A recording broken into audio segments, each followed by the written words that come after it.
should be good to go now. And of course I forgot to plug in one little thing. Forgot to plug this in.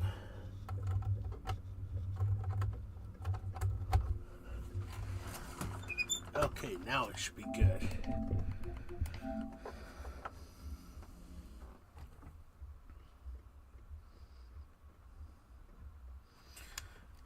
Okie dokie.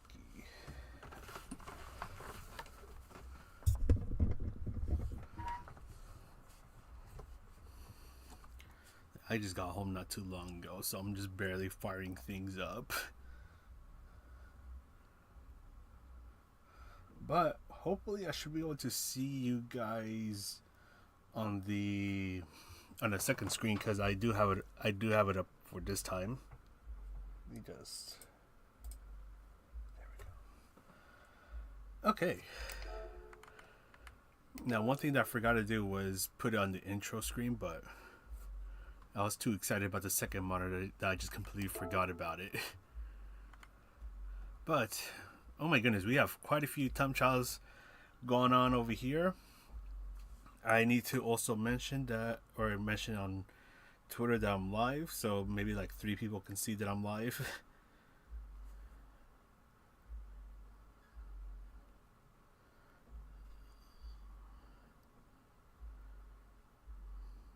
There we go. Anyways, hopefully you guys are doing well. I'm doing alright. It's been a bit of a busy time as usual. But for today's stream, I'm gonna see if I can try to get a decent time for Suzuka circuit first, and if I'm able to do it within the time allotted, then I'll jump over to this lap time challenge, and try and see if I can get a decent time there. This one's probably the more technical one, so that's why I want to see if I can try to get this one out of the way first. I have no idea what's the best car. Actually, there's quite a few cars here.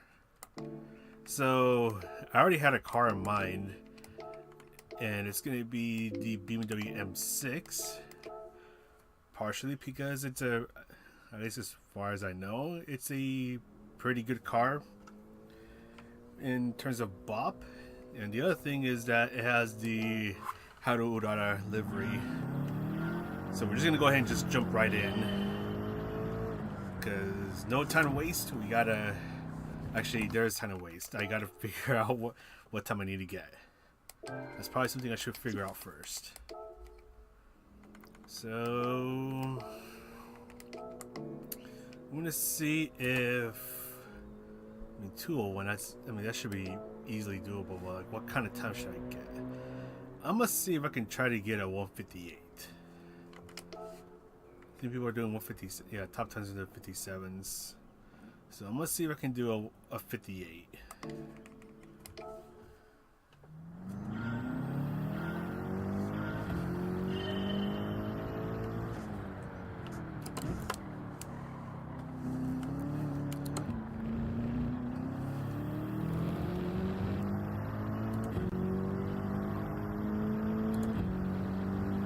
Jump right in, stay towards the left side of the track to try to gain a little more speed.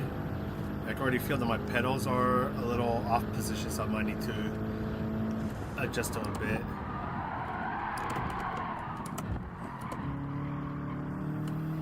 It has been a while since I've driven this car,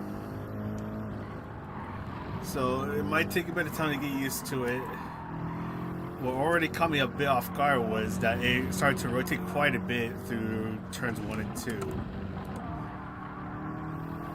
So I'll need to keep that in mind when I'm braking for turn 1. Other than that, it's not too bad so far. Actually took that curve pretty well.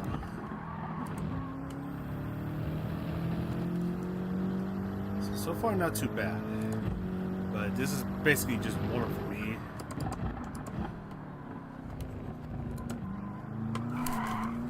Yeah, and that's the part I'm going to need to be careful about. I know the M6s, like both the sprint and endurance versions, tend to get a little tail happy coming back on the throttle, especially for lower speed corners. So that's something I need to be careful of.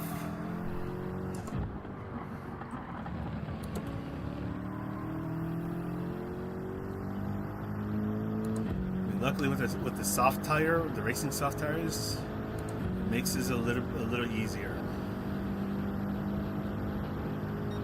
I don't even know if this is flat out. It's probably not. It's probably just a quick lift off our throttle.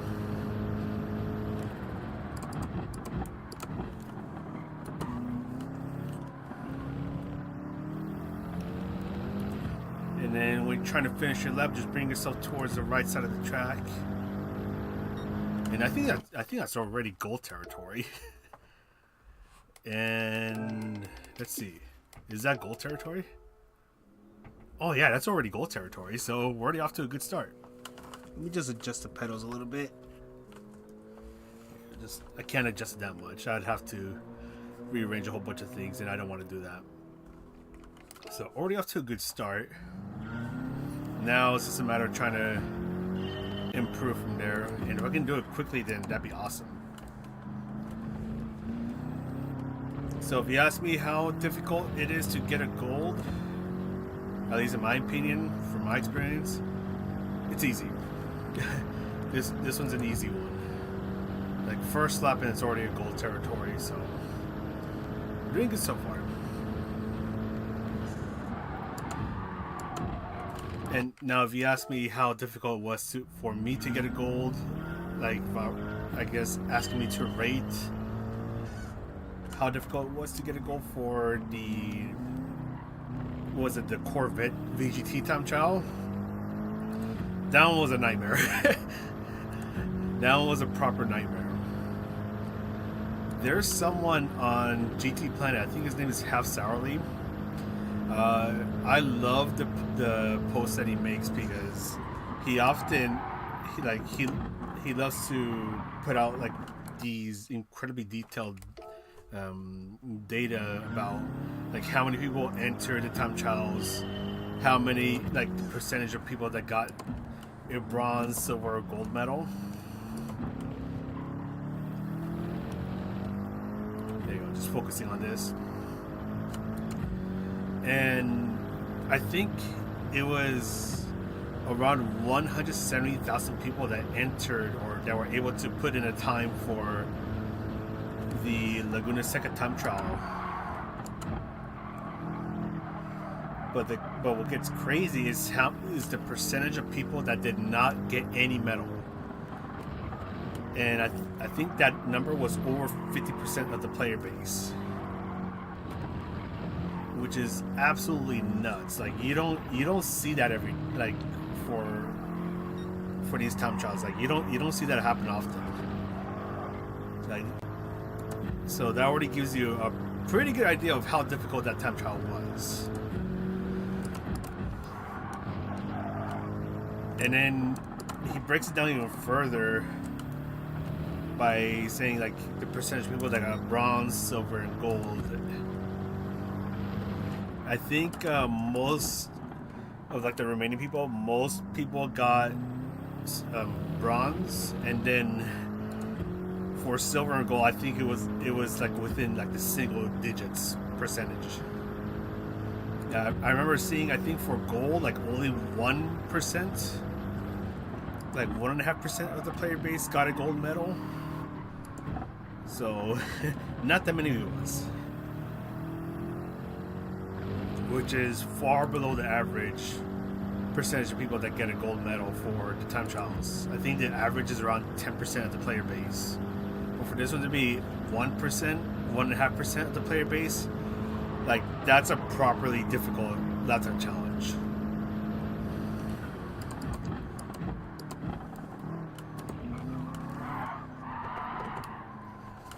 And I messed up there. Dark Side, how's it going?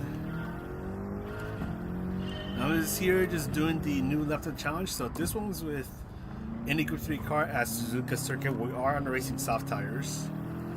And if I'm able to get the time I want, then I'll jump right over to the next lap time challenge, which is the Porsche 962C at Monza without the chicane.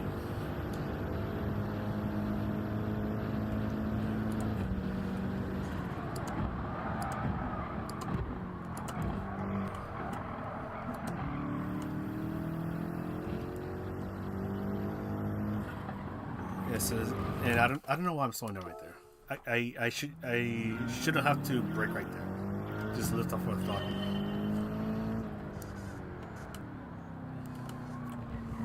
But yeah, yeah. So that lap time challenge is, I don't know exactly like where it is in terms of like the hardest lap time challenges, but I know that one's way up there. Probably top 10.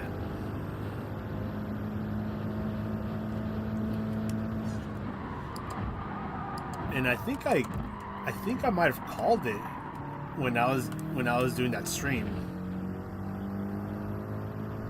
because I remember it took a while for me to even poke into the golds, like during that stream.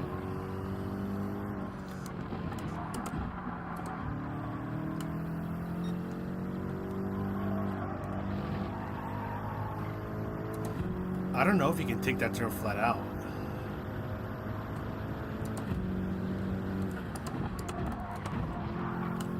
If you can, it's going to take a while for me to nail it down.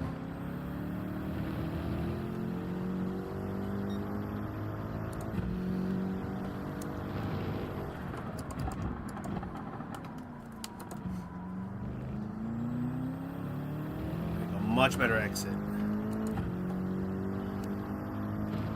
I will say the good thing is that work wasn't too crazy today, so I'm not feeling too tired.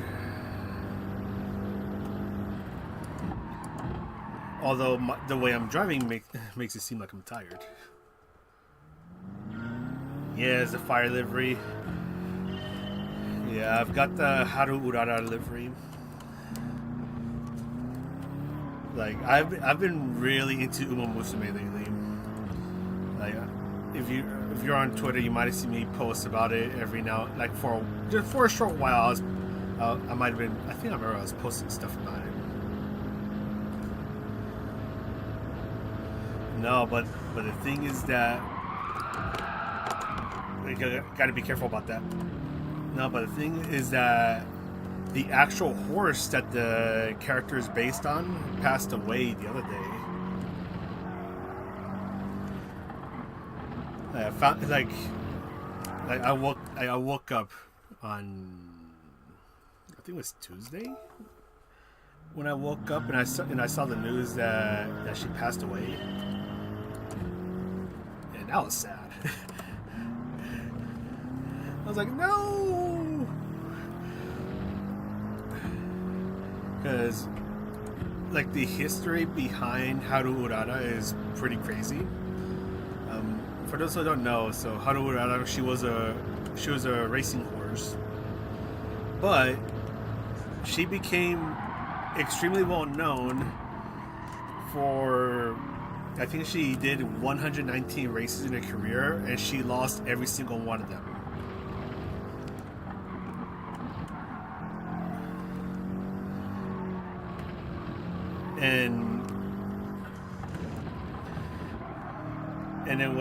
And then what do you call it? In the anime and game, okay, I guess you can take it flat. I just got to be pretty precise. Yeah, so then in the anime and especially in the mobile game, Musume Pretty Derby, the character Haru Urara,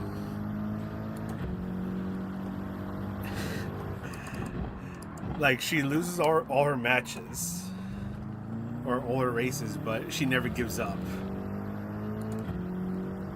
And she's like super cheerful about it. She's like giving her best and like she's having fun and all that stuff, but she never gives up. And in one of the career mode races, there's one particular race that is extremely brutal to her because her attributes does not fit what the race, like the requirements for the race at all, because she's a dirt runner. She only does short races, and the race in question is turf, which she's terrible at, and it's long.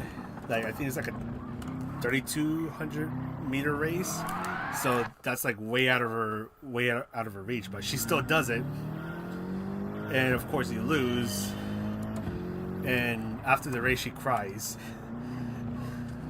which is extremely sad because she doesn't cry until that moment. But some people, because there's like a way to improve her attributes, but you have to get like a very specific setup going for her. And it's something that takes a lot of time and resources to do, so it's not something that you can do like right off the bat if you're starting the game brand new. But some people are uber mad lads because what they do is they farm the game for God knows how long, and they improve her attributes to the point where she can actually compete in that race.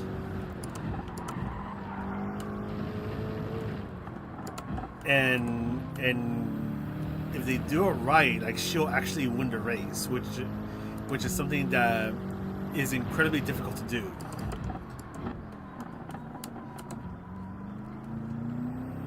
I'm trying to remember what else. There was like something else about her career run. Oh, that's the other thing. So, in a lot of like her what's called goal events, if you don't finish above a certain position, like the game will ask you if you want to try again and use like a little resource to try again, and you only get like 3 chances. But for this specific race, the only, like, it's a goal event, but it only asks you to just do the race. So you're not supposed to, like, it doesn't tell you, hey, finish in first place, finish above 5th place, none of that. So in her career run, you basically only have 1 chance to try to get her to win that race. That's if you're trying to get her to win that specific race. Damn, almost 159. So if you're trying to do that and you don't win the race, you got to start your career run all over again. And I think it takes probably like 20 to 25 minutes to get to that specific race.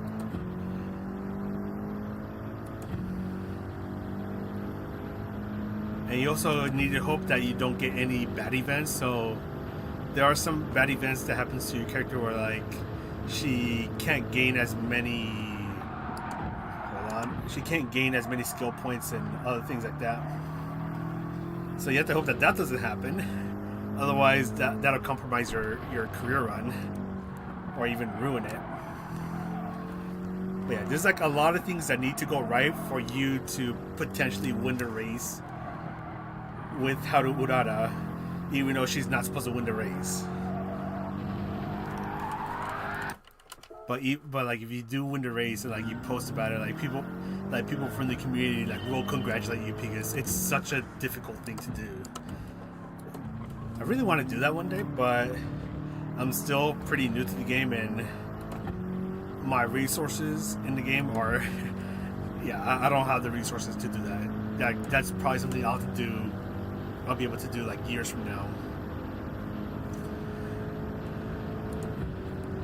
I don't think I need to go up to 6 here, but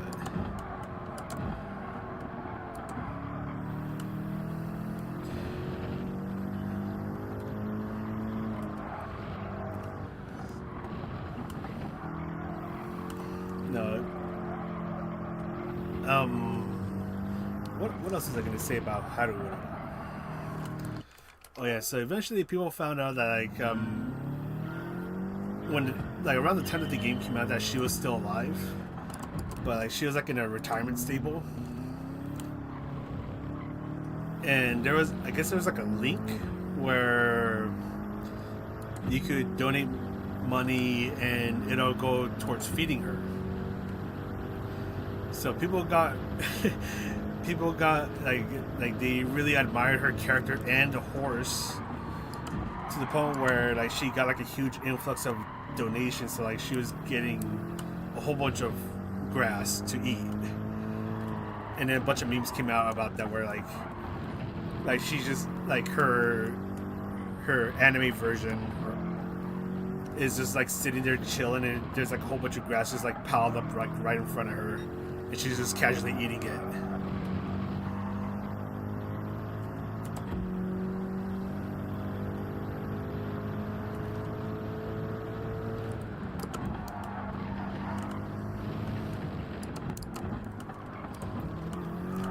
But that was too aggressive.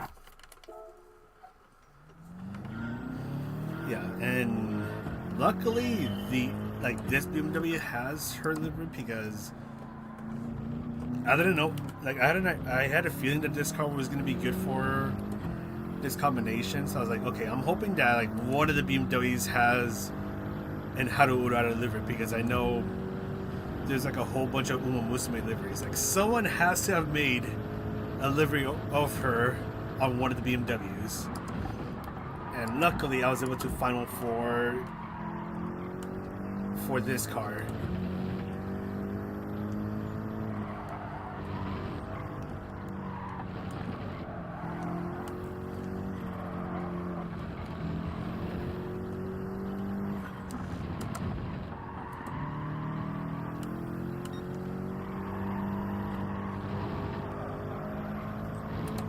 This is like a really quick lift off of throttle that you got to do for that turn.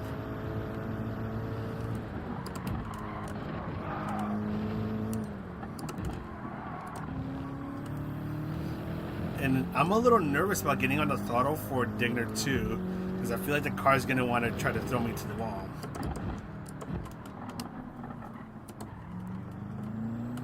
And that was a pretty poor exit.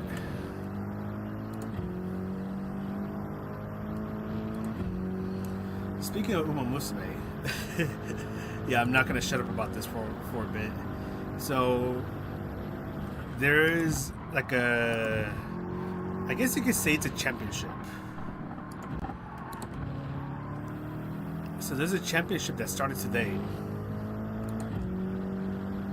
And the thing is that it's in probably one of the most difficult combinations. So the distance is long. I think it's like 3,200 meters. So you have to get your characters trained up, you have to get your characters trained up to be able to handle that distance. But you also need skill sets to make sure that your characters recover their stamina, because other people are going to be running horses that can potentially debuff your characters, to like take away their stamina or slow them down. So you have to like try to take into account all of that and try to get like really good stats and skill sets. It's extremely difficult, and especially for those that like are a bit more casual, like me. like this is an extremely difficult championship. I've been really lucky, and I was somehow able to pick up 2 wins. But I keep getting paired up with extremely good people, so I think you're allowed like 20. I think for like the first day you're allowed 20 matches, and I've lost 18 of them. And for the 2 times that I won, it was under extremely lucky situations.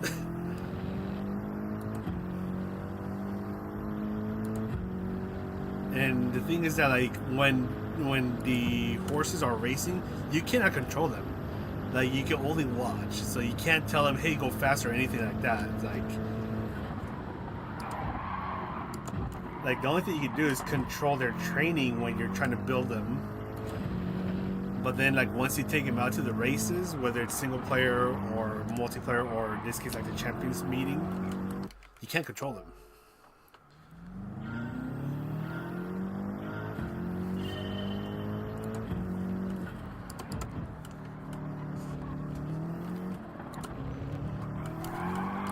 But But yeah, but this one is brutal. Not the Lap Time Challenge, but the Champions meeting on Musume is brutal. I mean, even if you lose all of your matches, you still get some decent rewards. So you might as well do those championships and still get something out of it, even if you have like the worst builds.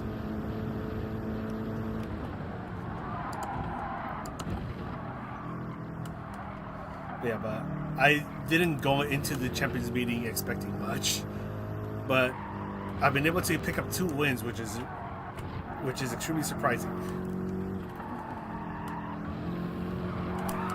Oh, the car did not like that.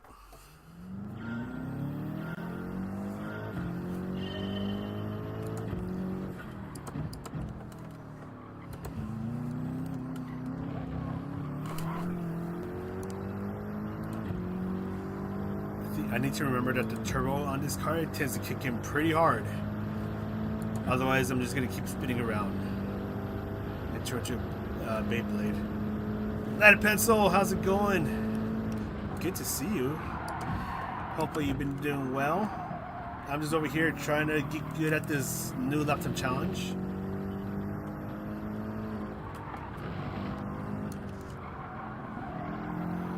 And just trying to get used to the M6 being a bit of a wild ride. Like, I know this car is good for this combination, but it is a bit of a handful to drive, especially since I haven't messed with Group 3 cars in a while. Oh, the car did not like that. And then I turned to John Deere. This is the Sprint model. And the main reason why I'm using this one over the Endurance is because of the livery I have. Because of the livery I have for this car.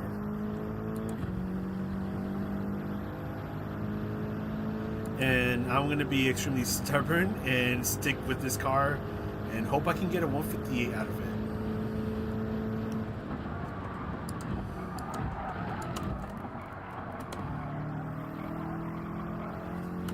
I know there's actually quite a few cars that are good for this combination, because I think I even saw that someone was able to get a 157 with the Beetle.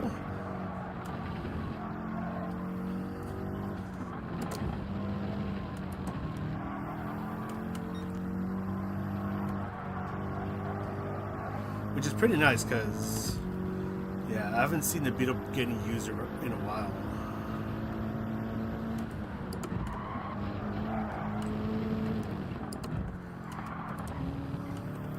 I just need to get good at this combination, that's all.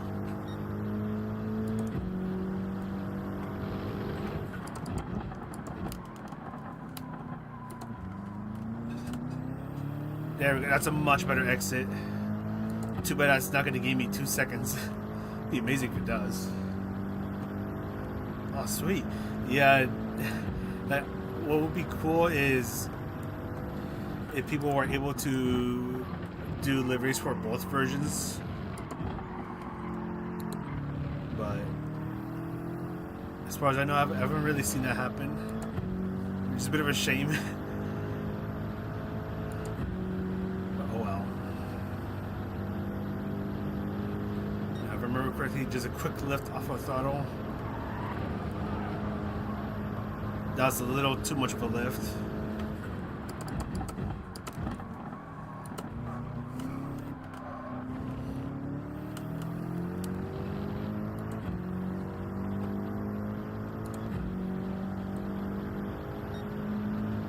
I was about to say, if that was a 150, I'd be surprised. But yeah, I know there's someone, like there's a what's his name, Rush. He made a livery I really like of Zentrea, who's, she's a VTuber. I don't remember which one he made the livery for, but man, I would have loved it if it can be applied to both the Endurance and Sprint models.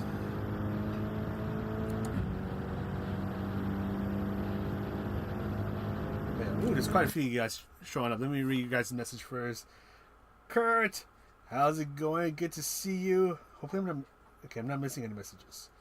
See, the nice thing is that I have the second monitor up right now because it's not hot in here. So I can have the second monitor up. Felipe, how's it going? Good luck on that. Yeah, thank you. So far things are going good. I was gonna aim for 158, but I'm already getting close to it, so I might adjust the goal and try to go for a mid 158. Thank you for your tips throughout the year. Yeah, no problem. And thank you for your awesome support throughout the years as well. Chase cam user. That reminds me. I need to stop pausing. There was a wild comment I got the other day, and I'm gonna be honest. I wake up, I check my YouTube, and I get a notification. Hey, you got new comments from this guy. I generally don't know, if he really meant it or if he was trying to rage bait me. Cause I read the whole comment. I'm just like, what? This dude was telling me, oh yeah, I know, you've been using chase cam for years, but isn't it time for you to try something more immersive? Something like that. I don't remember the comment in its whole extent. And then he goes on to talk about the money I'm making on YouTube. It's I know you don't make any money on YouTube. What does this have to do with chase cam? I was so confused. I was just what is this? What is he trying to get at here? I was so confused. So that's the sort of thing is this might be a bait post, and I'm leaning towards that. That's a bait post. So at first I thought about replying with something, I don't know, replying seriously, but then the more I thought about it, I was it's probably bait, so I just replied with the fishing pole with a fish. But still, it's every now and then I get a comment some wild comment, and it just takes me up for a trip because I just don't know how to reply to it. I even think it's almost copy paste status. But yeah, that comment took me out for a ride.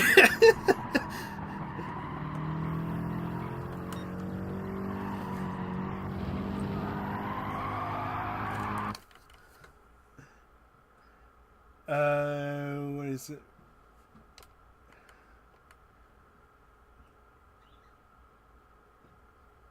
Now,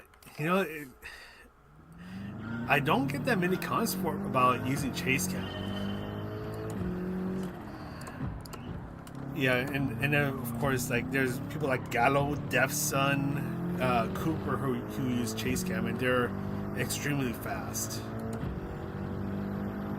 But yeah, it's just whenever I get this comment, it's I mean, if the game offers chase cam as an option, I mean, yeah, I'm gonna if I'm comfortable using this, or if I'm faster in chase cam, hell yeah, I'm gonna take it. Same goes with if you're using cockpit view. I know there's some people who are genuinely fast on cockpit cam, and it's kind of this specific one. There was a while where, if you guys know Road Beef, I think in the game, he's one of the NPCs. I think he's Tristan Bayless. He goes by Road Beef. There was a manufacturer's season, I think back in GT Sport, where he only did it in cockpit view, and this is without the VR. So he's in this perspective, and he was able to do some serious work, finishing podiums and all that stuff in that view. So that dude's a mad lad for that. But I think most of the time he's bumper cam. And then there's people who are fast in roof cam, I know sometimes call it hood cam, but I think it's actually roof cam. And then there's chase cam. That, and the additional benefit of chase cam is that you get to see these super sick liveries that you have.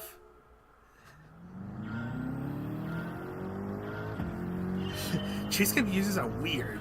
Yeah. Well, that perfectly describes me. I'm a weirdo.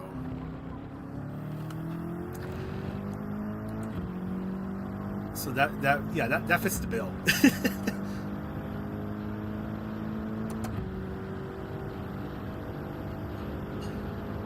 No, and then there's people who are really fast with VR. I know what's his name? I think it's Tinsley. He's usually over on the purple website. I don't know if I can say it without getting in trouble, but I know Tinsley's really fast in VR. Why am I messing up? There's someone else. I don't remember his name, but I know I think he usually only does the all-on-time trials, but like whenever he shows up, like he gets some pretty good times, and he mainly plays in VR. And then there's also some people that are really fast with the controller. Padromes, Lamb, Calster. There's a couple other people who are really fast on the controller. I know. Oh my god! Like this reminds me of. I don't know if you guys remember Harmonic, like back in the early days of GT7. Like that dude was scary fast, and he only plays a controller. But like his pace was insane.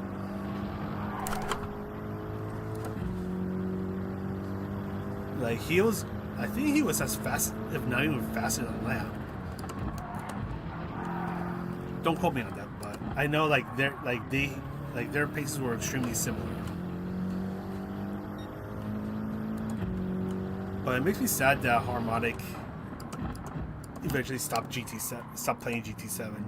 I mean, he went on to do some pretty crazy things, because I think the main reason why he stopped doing I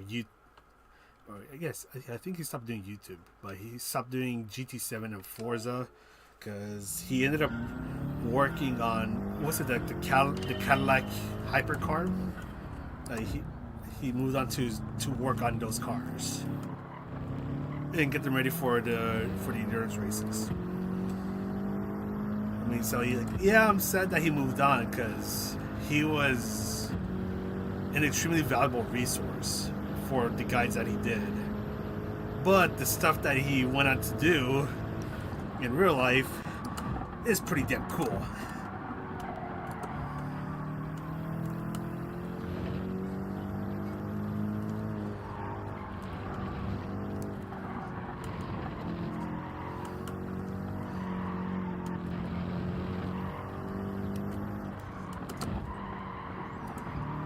I'm so sad that he moved on,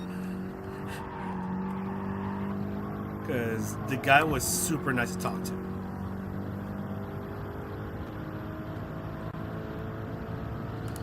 And the way that he explained the tuning guides, like if you haven't seen his tuning guides, the way that he breaks everything down, give it a watch.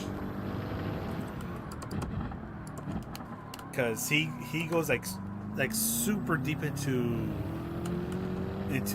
what's the theory and how things work for tuning. It's generally amazing.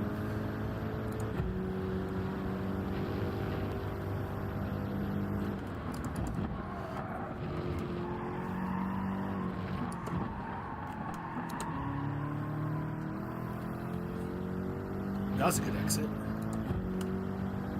But yeah, fast controller plays, you guys are built different.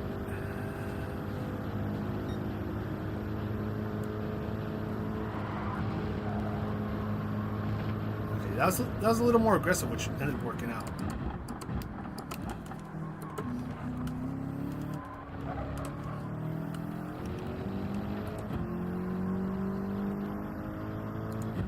This might be a 59-0, 59-1. Let's see. Yeah, Arkies is also really fast. If you're a widow, I'm in the right place. Hey, there you go, Chris. Yeah, Iceman definitely. Also, I'm definitely behind on comments. But yeah, Kurt, you are winning in a good way. I just saw that comment. I always say use what you're comfortable with. Definitely, 100%. Like, I know I get every now and then I get comments like chase cam and wheel is like the weirdest perspective to use, but hey, it works. If it works, then there you go, and I keep using it. I know there's some people with the controller where they use like the gyro or the gyro. There was, ooh, whoa, what are you doing? There's someone on GT Planet, I think it's GT Planet, where they're pretty fast using that controller method. And they did a lap where like they show themselves like they're actually like steering the controller. But like I think what fascinates me is that the controller is not like fixated onto anything. So like, you know, kind of like the wheel, like he's actually like or like controlling the controller.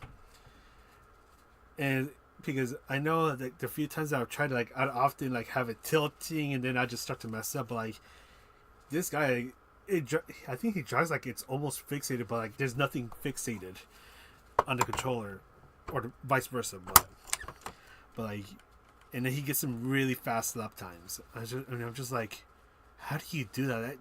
That's genuinely impressive.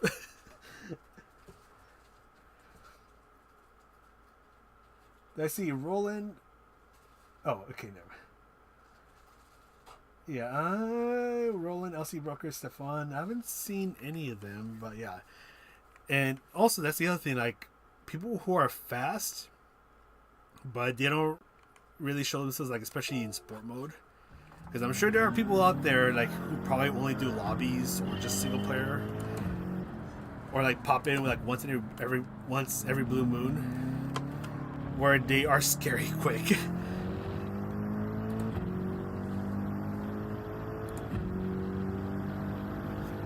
Because I'm sure there's some people out there where they are really fast, but like they don't show themselves.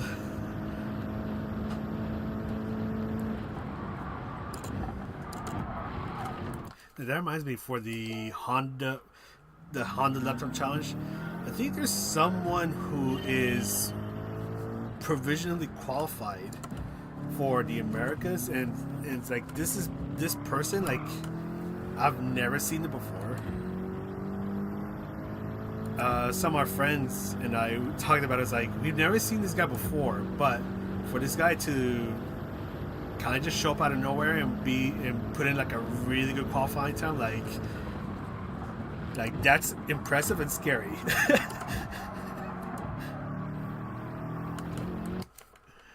Because now the question is, like, how many more people like them are out there where they are really quick but they haven't shown themselves just yet, especially with this Honda Lap Time Challenge still having like many weeks to go. Like, there might be some people that are waiting until we're close to the end and then they show themselves.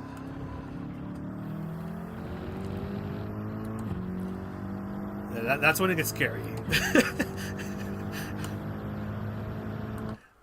She started flying with... Oh, that's pretty cool, Kurt. Oh yeah. I mean, honestly, with me, I'm just really comfortable using chase cam. No, actually, the funny thing is that when I first started using the wheel, like not this one, but when I first started using the wheel, I did try bumper cam for a bit, but I didn't feel comfortable, so I just stuck with chase cam, and then I just never changed. Yeah, I got my first 100. Hey, there we go. That's awesome.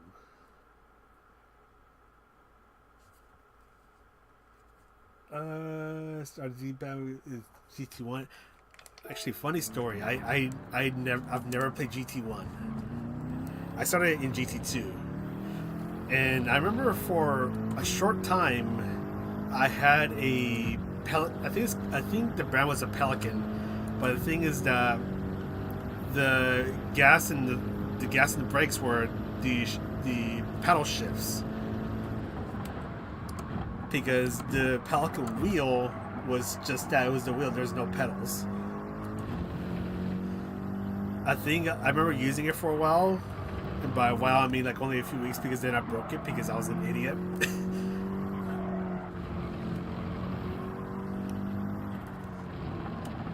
But I have debated on trying to see if I can find one for sale and buy it, just for the nostalgia.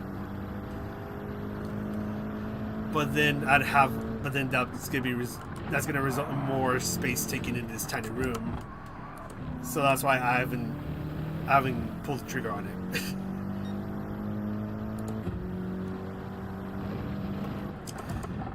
But the thought of it amuses me. Okay, this is going downhill.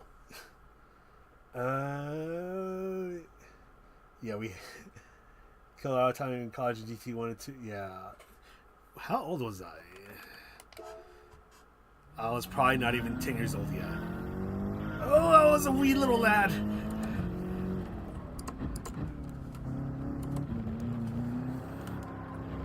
Actually, give me a moment. I need to... I'm going to see if I can try to bring the monitor a bit closer, so I can read your guys' comments a bit better.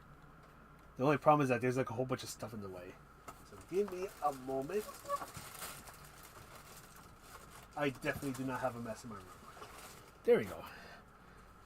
You guys are now closer to me. Ooh, Blockbuster, yeah. Oh, I remember those days. There were Blockbusters in my town, but there was a Hollywood Video that was much closer. It was like a 5-minute drive. So we'd always go there. And eventually there was like a lot next to it that turned into a GameX Crazy. Like, I remember renting games there, shoot, man, and trying to complete the games within the 5 days, because I think you're only allowed to borrow the games for like 5 days.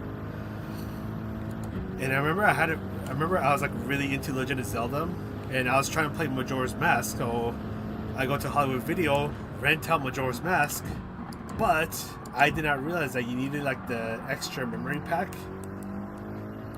So I didn't have that.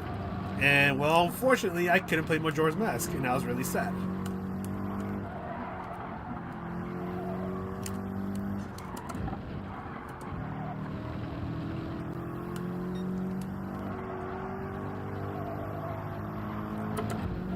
Yeah, I think I mainly only rented Nintendo. That reminds me. That's how I got Cruising USA, because Hollywood Video eventually decided that they wanted to sell the Nintendo games, and Cruising USA was a game that they had on sale, and I bought it. And by I bought it, I mean my dad bought it, because I was still a kid. I have the game somewhere. I don't know where. I need to find the Nintendo and all the games that I have for the Nintendo 64. Yeah, I know I have Cruising USA, Cruising World, Cruising Exotica. Like, those games were my jam when I was a kid. Like, I loved playing those games. And of course, that was before I got the PS2, and eventually discovered Crazy Taxi, Burnout 3, Gran Turismo 3. Oh my goodness, good times. Yeah, no, same here. I definitely wanted to bust out the PS2 as well. The PS2 is hanging out somewhere in the back. I gotta go find it. I know I have a lot of the games like behind me, like the PS1 and 2 games. Most of them are hanging out behind me in this room. Like, they're in a pretty big box. But the PS2, it's a PS2 Slim. That's somewhere in the back. And it's probably hanging out with the fat PS2. So I'll need to go find them. Like, what I really want to do one day is I want to have like a video game shrine where like I have like all the systems that I can get my hands on, get a couple games, especially racing games, and then like if I want to stream or do video or record for a retro game, whatever, you know, like let's say Crazy Taxi or Beetle Adventure Racing. You guys remember that? Then I could just like get the system ready and then fire it up and then off we go. But there's no space in this room. Then I don't have Beetle Adventure Racing. But what I have been doing, I've gone to a couple anime conventions, and I have been able to find a couple there's a couple PS2 and PS1 games that I've been able to find, like racing games, especially racing games that I've never gotten to play. So what I want to do is like one day, once I have everything set up, be able to stream it, and I think that'd be a really fun time. Also, we had 2 blockbusters so close. If I want, oh, that's pretty dope. Lead pencil. I'm getting behind on chat. Gran Turismo got me into endurance racing, dude. That's awesome. No, oh that really sucks about the PS3 dying. I need to see if the PS3 out here works. A friend of mine sent me their PS3, and I've never checked if it works. Had Crazy Tech on a Dreamcast. Hey, there we go.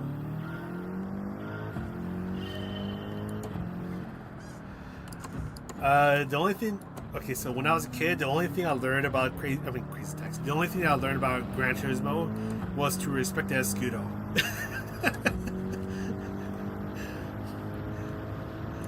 even now, it's still, I mean, depending on what you like, the kind of race that you do in GT7, it can still be a broken car. I think Aima's dude just recently made a video about the Escudo, like how it's still like an extremely good car, depending on the performance point range that you're doing it in.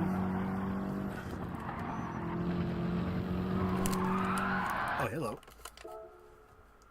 Like I think he was saying like he did like an 800 performance point build, and it was still able to go so much faster than like even the best 800 pp cars. Like I think he said like he did a trial mountain run with it, and he was able to go like 10 seconds a lap faster than like the other best 800 performance point cars, something like that.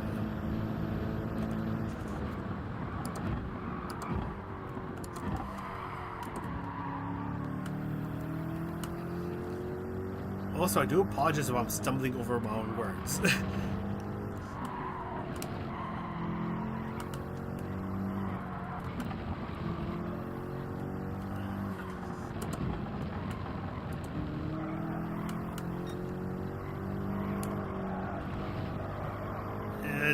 That was a little too safe.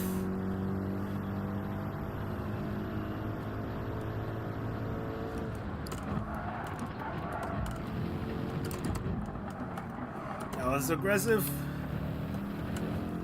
Yeah, I'm losing time now.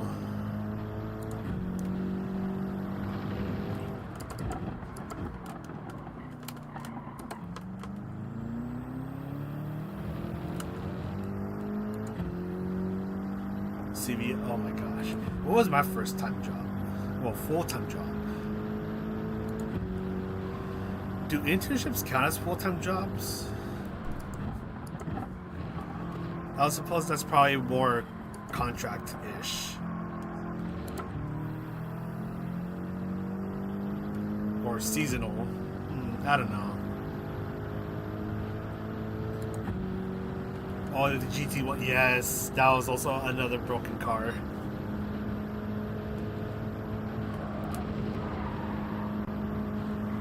Okay, before I start the next lap, let me catch up on chat.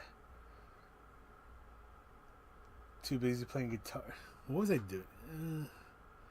I know for a while I eventually just like kind of just dropped Gran Turismo, but that was mainly because I switched over to Xbox. So what do you call it? The Xbox 360.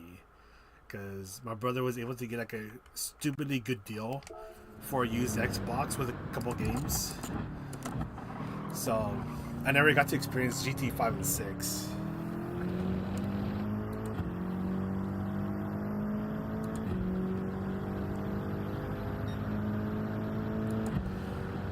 Crazy Taxi in the Wheel? Oh my god. Are we talking like the arcade cabinet version or like... Because I know that one's crazy. Get it crazy.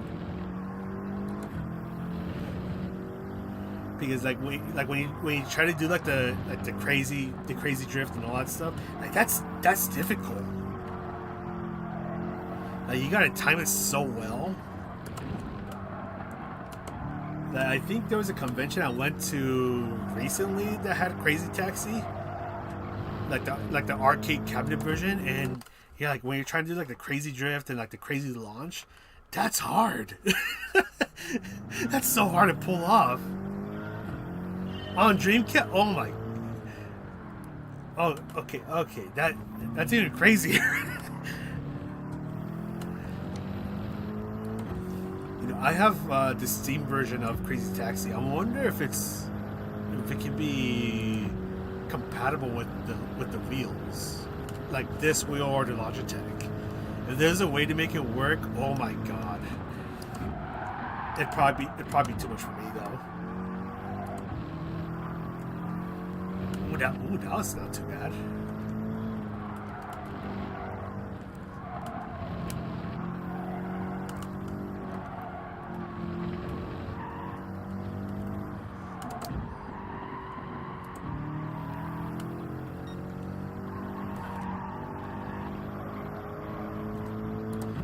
Now, hold on, guys. Let me cook.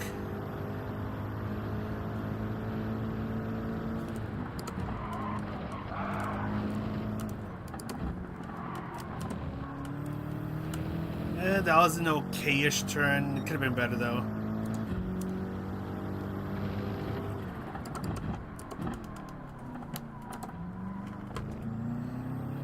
Oh, there we go. That's a better hairpin.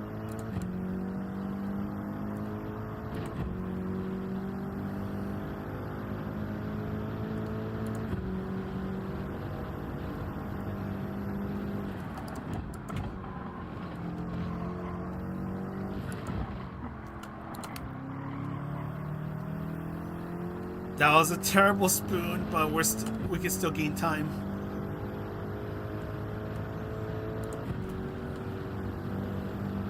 Let's see if we can get a 58 with this lap. Might be possible, but a bit of a tall order now.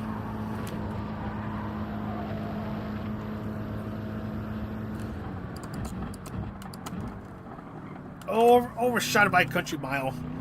That's GG's.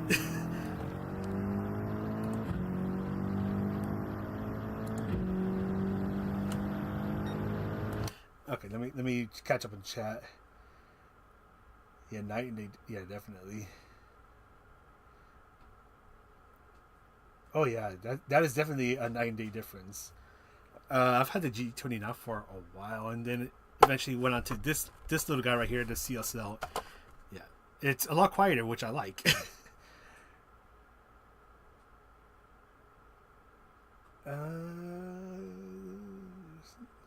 There's no spoon. Okay, you, Mr. Lead Pencil, Mr. Funny Man.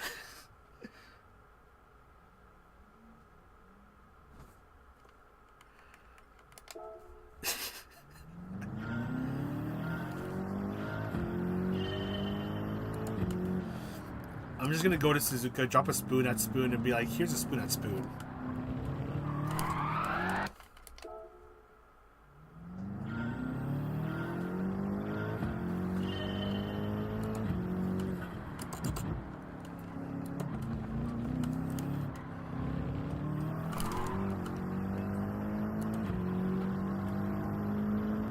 I wonder if someone's ever done that. Now that I think about it.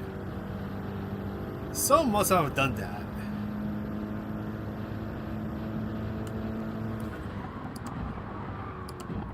I'll be shocked if no one's done that yet.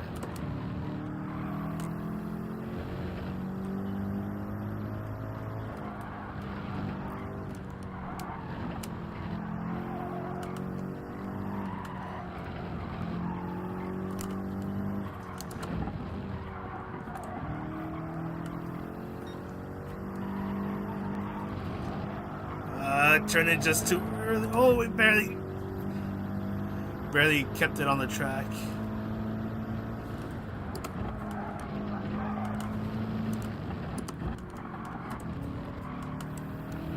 Okay, that's actually not too bad for Degner 2.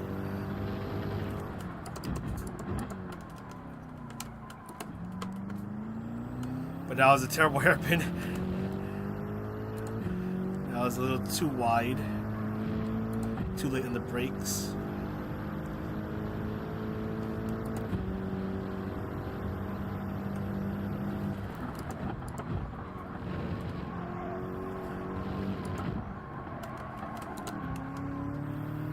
I'm getting on the brakes a little too late.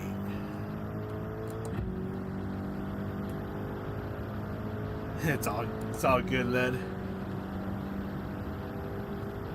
Wait. Oh, the Matrix. Oh, never mind. Okay, you guys are about to crucify me for this. I've never seen the Matrix.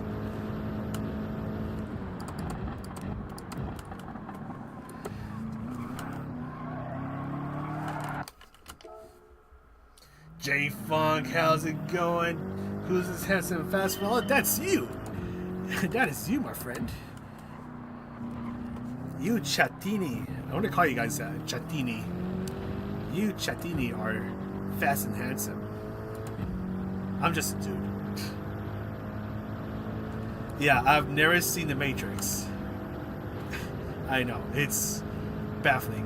I don't know, I've never been like a huge movie person.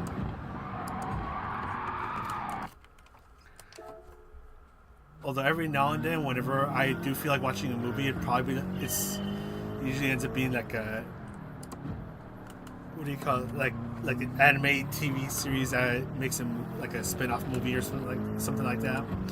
Or if you're cursed like me, you decide, hey, let's watch Requiem for a Dream. Don't watch that movie, by the way. I will say this, there's a phrase I've heard about that movie, which I think is so true. Requiem for a Dream is the best movie you never want to see again, and I think it is extremely true.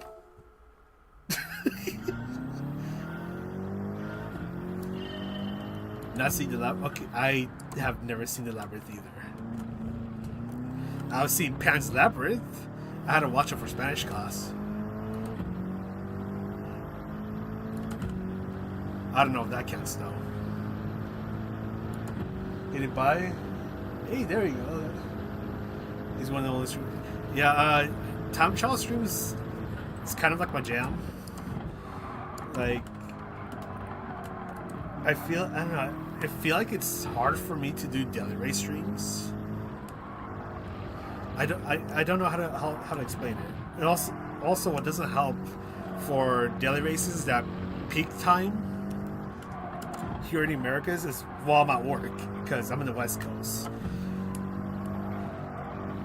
So by the time I get home from work, like, peak hour is pretty much already gone. I mean, every now and then I know when I did some lobbies back then, like, what was it, the Nurburgring race? That one was actually, there was actually decent participation. But if it's like kind of like a meh combo, then I may not be so lucky. That, and I feel like, especially like trying to get ready for the daily races, like right after I come home, especially like if it's a Monday, I don't know, it just doesn't feel right to me.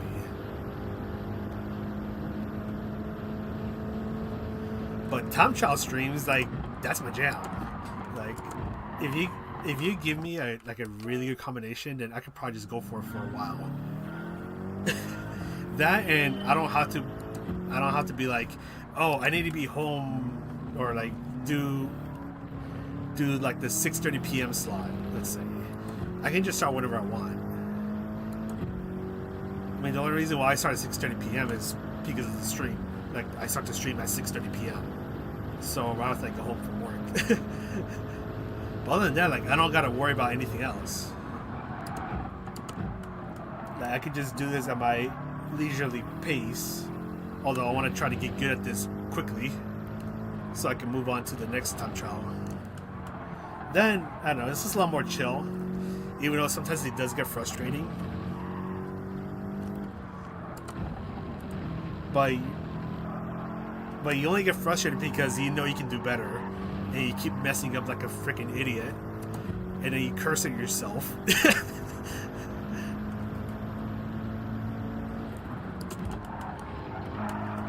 Other than that, it's pretty chill. Especially if it's like a really fun combination. It's like, it's a lot more, well, it's a lot less frustrating. Unless if you start to like really sweat it out. But for me, all I care about is just trying to get at 158. We're already close to it, which makes me happy. Although I don't know if I'll be able to get a mid 158 soonish. Like, what time is it right now? 7:37. We're already an hour in.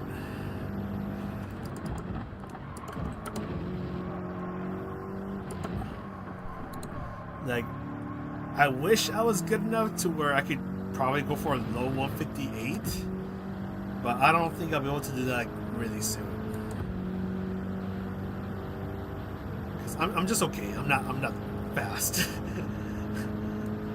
I'm not like alien fast most of the time. Maybe like every once in a while there's like that one really random combination where I just happen to be extremely good at. But that's like once in a blue moon. Yeah, race more than weekend. Yeah, I thought about doing that a couple of times, but then when it gets to the weekend, I'm just like, I just want to chill. That, or I want to go do something, like go to an event. Especially these past, like pretty much just this whole summer, I've been going to a lot of events. To the point where I started neglecting my YouTube channel. Used to do time trials live. Should come back. Do more time trials. Oop. Damien also does time trials. Yeah, I need to check out Damien's channel. Monza, yeah, that one looks pretty straightforward. I mean, no pun intended, mostly straightforward. But yeah, because we have the Honda, the Monza, Suzuka, and the Sardinia A. The good thing is that, well, I haven't tried Monza yet, but that one probably looks easy-ish. This one's pretty easy. Sardinia A is pretty easy. I don't know about the Honda one. I haven't given that one a proper look yet. But I think for the Honda one, I'm just going to phone it in. Like, just try to get a safe goal time and then just carry on with my name. Because I don't want to try harder to where I spend many hours a day trying to qualify. Because I don't know. It kind of makes me nervous about burning out again.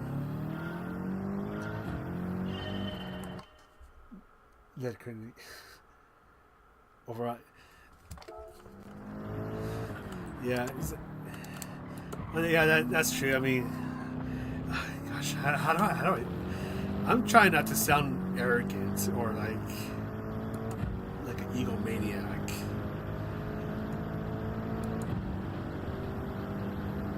It's like, I know my pace can be fast, but it's not like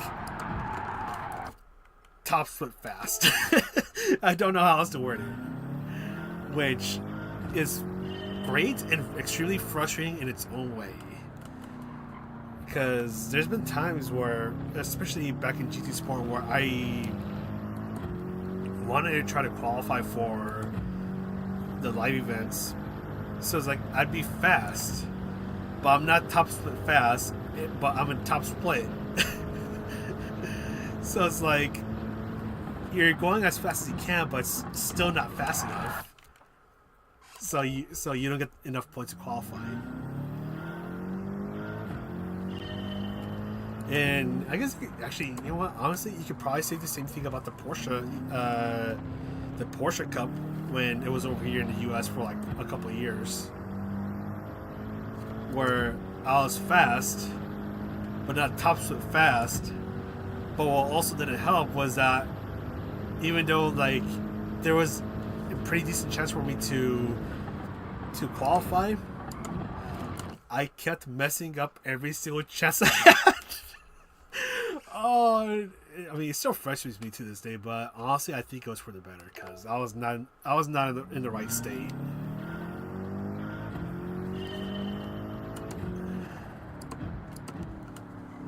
Because, I mean, and this is a moment I'm never gonna forget because I think that was my realization that I needed to like change things. Where I over practiced the living hell out of the Porsche 993 at Laguna Seca, because that was the final chance I had to still be able to qualify. Like if I did well in that race, my qualifying run would have still been alive. But so what I did was that I practiced for the entire week, like putting in so many hours. But what happened was that when race day came, everything fell apart.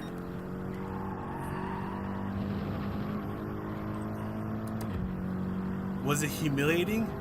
Oh yeah. I'm not gonna lie, it was pretty humiliating. But at the same time, it also humbled me and made me realize that I needed to like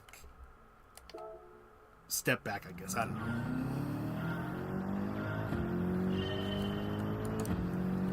Which is why nowadays I'm not like super hardcore into this game anymore. Yeah. I'm probably like if there's like hardcore here and like casual here. Back then I was like closer to hardcore, but now I think now I'm like probably in the middle, maybe a little more towards the casual, which honestly has helped a lot in helping me enjoy this game again. I mean, I still feel burnt out from some things, like daily races, like still feel kind of burnt out from it. But like if I want to do time trial or just mess around in GT7 for whatever reason, then I can do that and still have a good time. Like even doing these lap time challenges, like I find them pretty fun. I still have a good time. Unless if it's a really poor combination, but that's another story.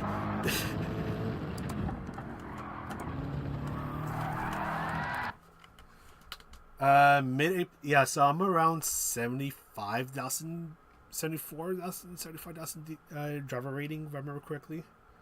I remember I did when I did the Manufacturers Cup race this year. I think I was like 77,000 DR, and I lost so much because I think I got put into a higher split, and I knew I was gonna get decimated because everyone's practicing for the main season. I barely practice for it because work and all that stuff. So I get home, I only have like 30 minutes to get ready for the race, and then I just get smacked around. But it was still fun.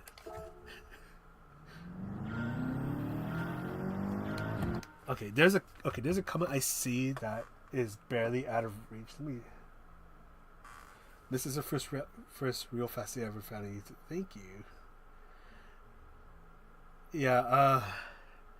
Yeah, those were the days, especially in GT Sport.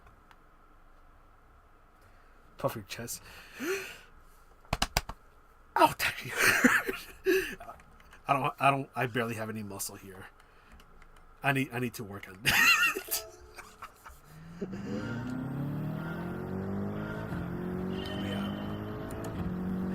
Yeah, and the other thing is that, especially what I did for this Manufacturers Nations Cup season, was just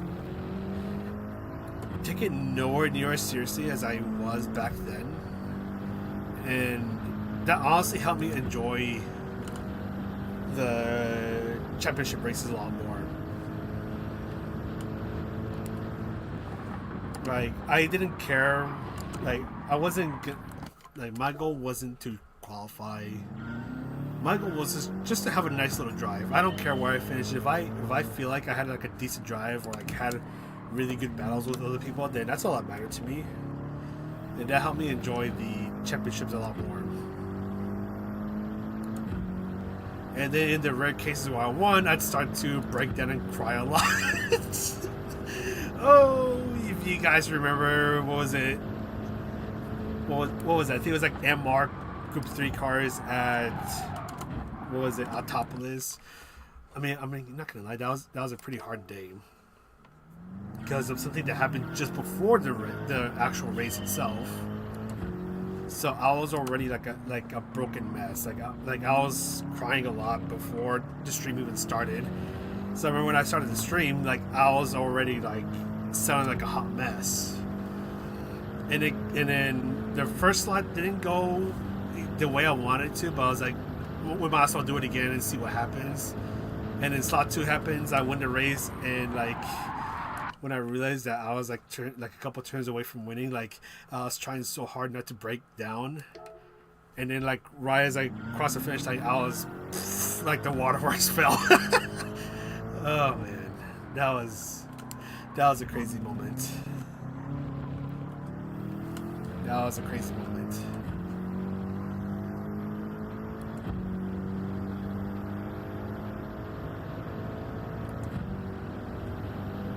Dude, I mean, road cars are a whole different beast of their own, and like, if you can get a top 100 time with the road car, like that's pretty impressive. Because I know some road cars can be all royal pain in the butt to drive.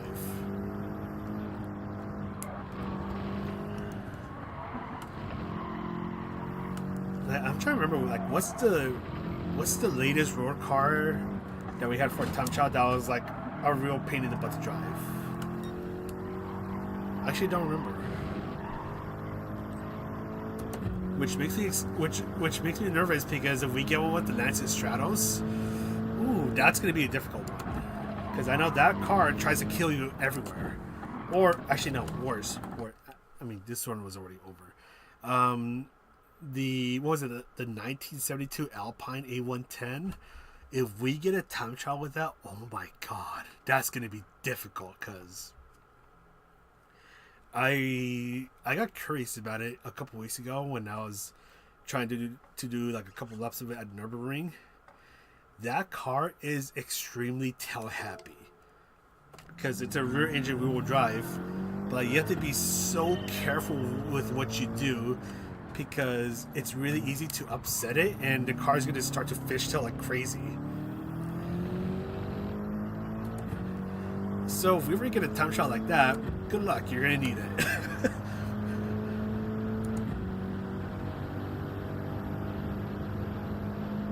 So I'll go, hey, there you go. That's, yeah, I mean, if you got the gold for the Corvette VGT time trial, like that's really awesome. Because that's probably top 10 in the hardest time trials that we've had so far. Like, I think I said it earlier, like only 1.5% of the player base that put in a time for that time trial, 1.5% of people got the gold, which is probably like a little over 1,000 people out of 170,000 people that entered. Yeah, that was a really difficult lap time challenge. But group 4, I mean, yeah, group 4s are they're not too bad. Group 3s, for me, I feel like I'm very hit or miss with group 3s.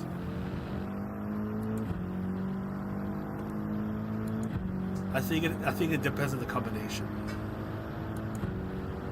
Alright, thanks for stopping by, Lead Pencil. Great to see you. And I definitely will try to get that 58.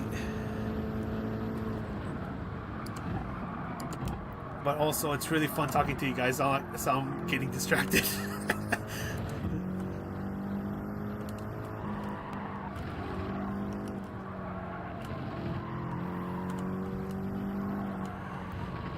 Like the 58's hanging right there. I just need to get good and stop messing up.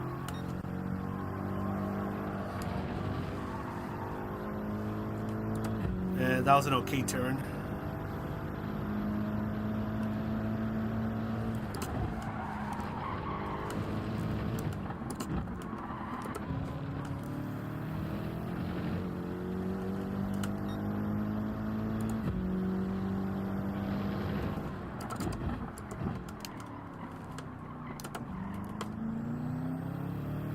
gained a little bit of time.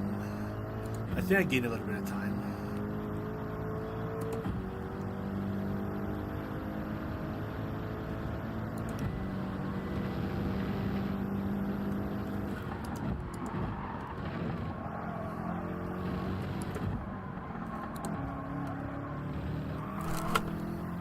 Oh, if I was able to keep the car steady, I think I would have been able to get a lot closer to the ghost.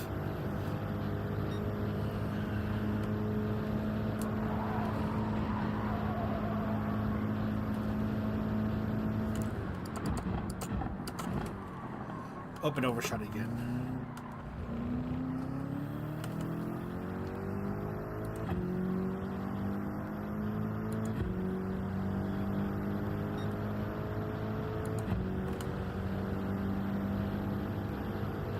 But all my top 10, alright, all my top 10. Hell yeah, that's what's up, Chris. Trying to catch up on chat. 105.4 with the Corvette Laguna, nice.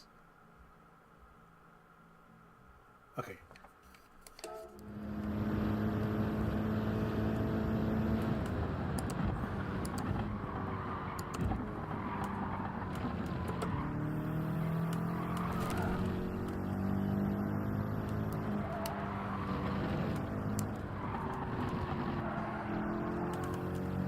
I'm a little too aggressive by that right turn at the S's. Come on. Nope.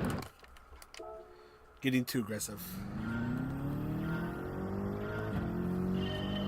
Dude, 517. Christ, that's pretty quick. 517. I haven't done any laps at the Nurburgring with the CXR. I definitely want to try that one day, though.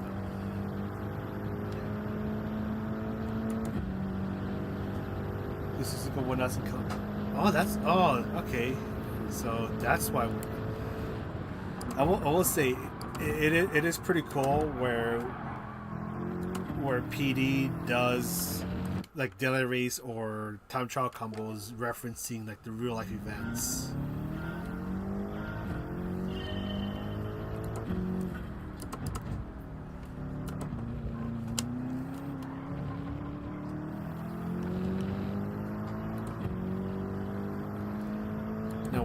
What if they did a daily race scene where it was the actual 1,000 kilometer race? That'd be nuts. What is it, like 6 hours of racing? Is it 6 hours?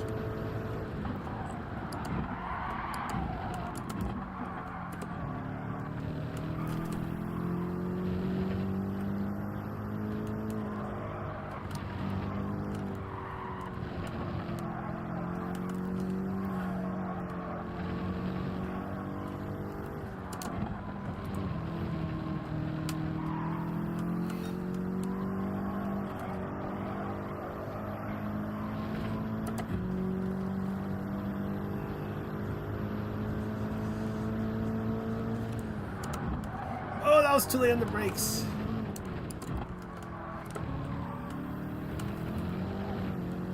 Well, it somehow worked.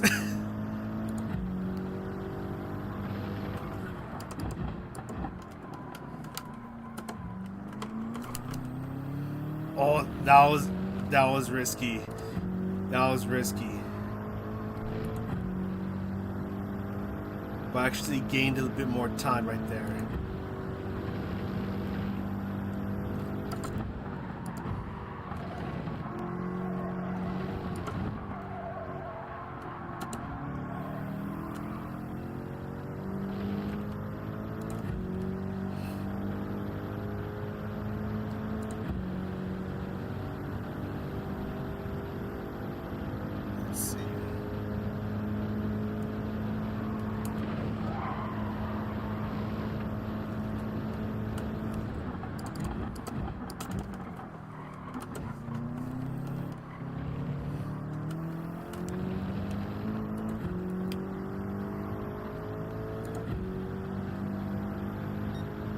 Nice!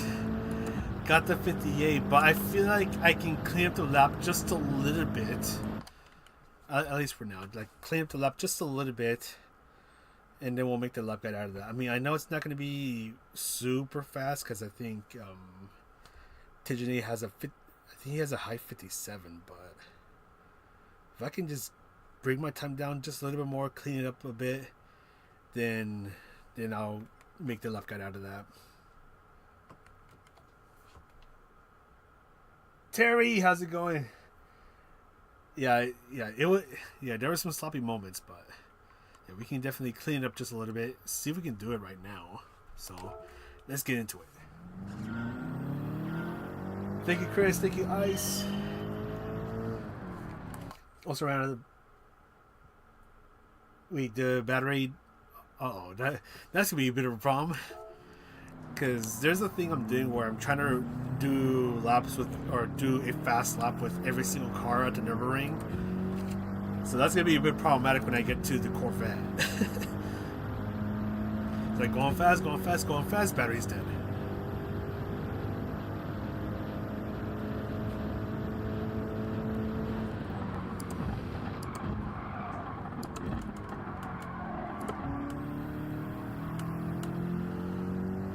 But what I did find out is that there are some parts where I can be just a tad bit more aggressive with and potentially gain a bit more time. I just need to nail it down.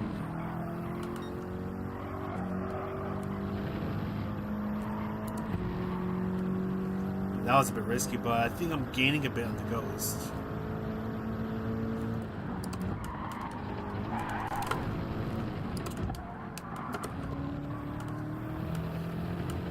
That was really aggressive, but it worked out.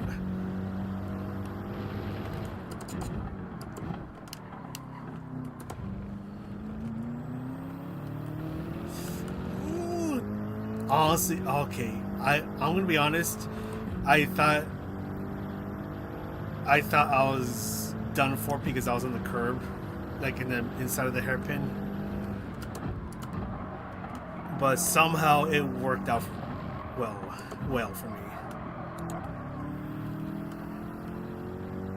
But now that was too slow. Ruined it. Spoiled it.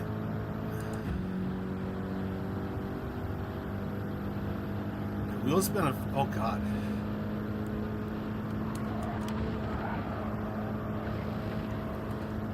Wheel spin on 5th gear is gonna, yeah, that's nuts.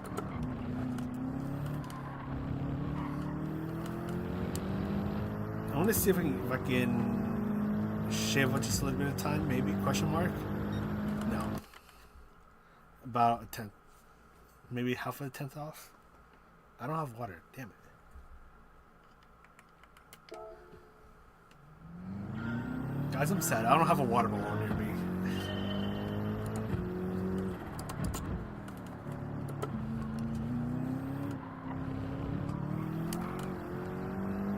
Usually I bring some water with me so I can just have it right here, but I forgot to bring it.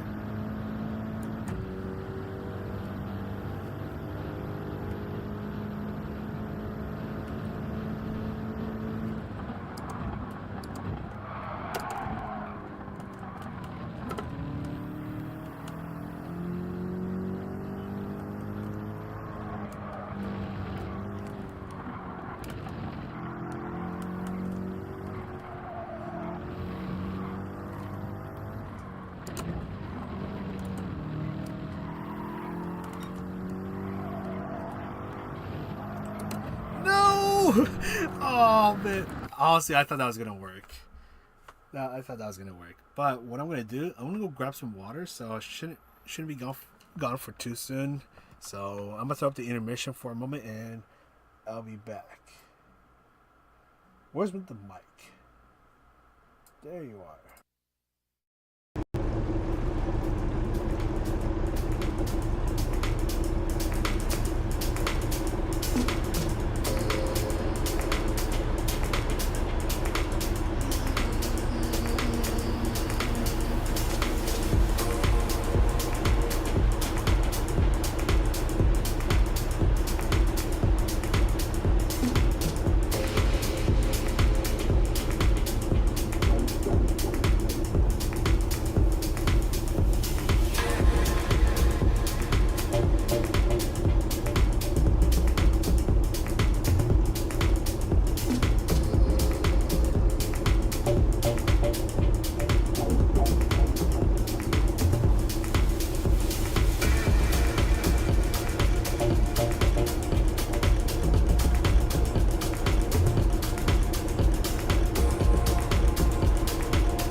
Oh, we're back.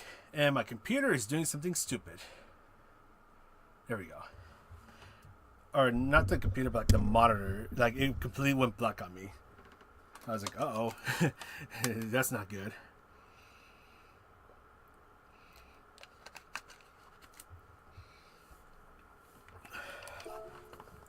I used to really dislike the Nurburgring, but it's really grown on me over the years. To the point where every now and then I just, well, before I started making the videos on Nurburgring, I just do a couple laps around it just for the funsies. But yeah, and then just recently I started making videos on testing every single car at the Nurburgring. I know I did the first one with the Pune GTO the Judge. The next one is with the Volkswagen Golf. I was supposed to put that video out earlier this week, but I had a couple issues going on, so couldn't get the video out on time. But I do have it ready now. What I'm probably going to do is I'm going to release it just a little bit later, and then try to get the next car in as soon as possible.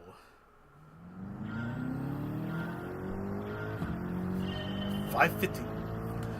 That's still really fast.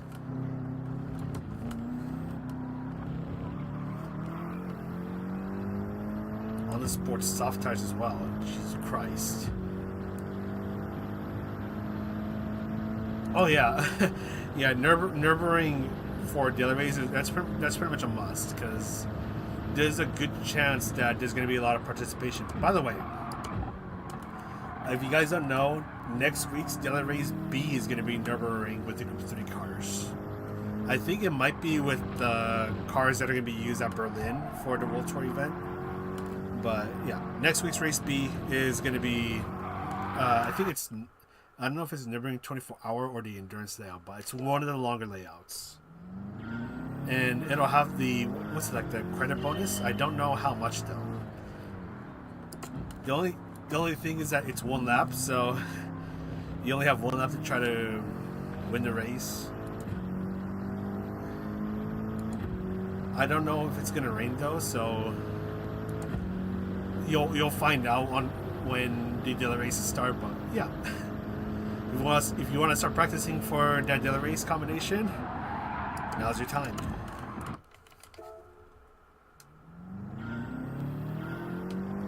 Yeah, it's only one lap since it's daily race B. I wish it was daily race C.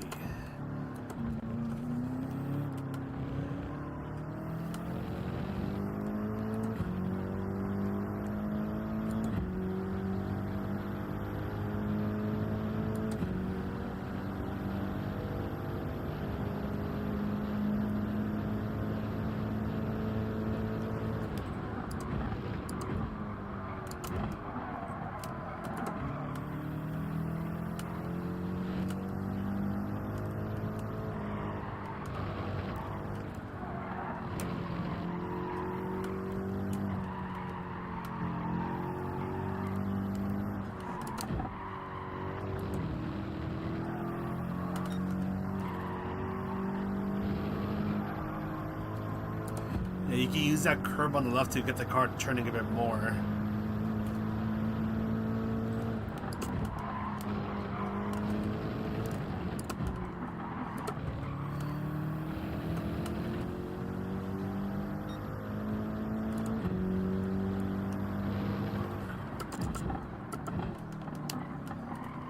No!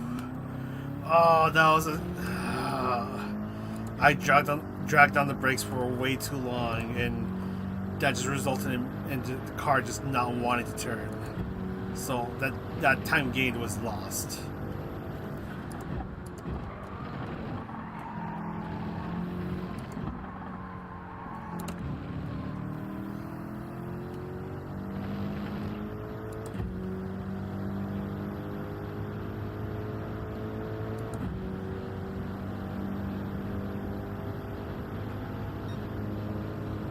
I'm getting distracted. No, yeah, I'm not gonna lie. The Group 4 race at, was it Nurburgring Endurance? That was pretty fun. Yeah, the only Yeah, it was a bit of a shame that I only had time to do like 4 daily races in that entire week.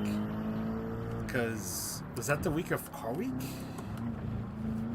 I know I couldn't do that many because yeah, I think it was the week of Car Week, maybe. No, that was before. No, Car Week was after. Nurburgring was before something else. I don't remember. I just remember I was only able to do like very few Nurburgring races. But I remember the third and fourth races I did, I think there was rain involved. And the third race, like things were going good, but then I got murdered. But in the fourth race, I gambled on a strategy and it paid off big time. Because I started in the back, no qualifying time. And then there was like a patch of rain coming, but it was like the lightest level of rain. So I was like, you know what, I want to gamble it and start in the inters. The first half of the lap was terrible because there was no rain. But halfway into the first lap, rain started to show up. And so many people got caught off guard. So by the time we were entering, what was it? It was like a couple of turns before miss hit miss. Like I just started to see cars just slide off of the track because they're on the racing hard tires, and yeah, they got caught sleeping. And that was how I was able to just make my way up from like I think it was like from 14th to 3rd place. It was so satisfying.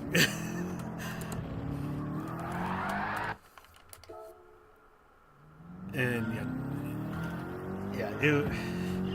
and I just love it when like those kind of strategies pay off, because you know like the first stretch of the race is gonna be miserable because you're technically on the wrong tire, but like once the rain shows up, it pays off big time.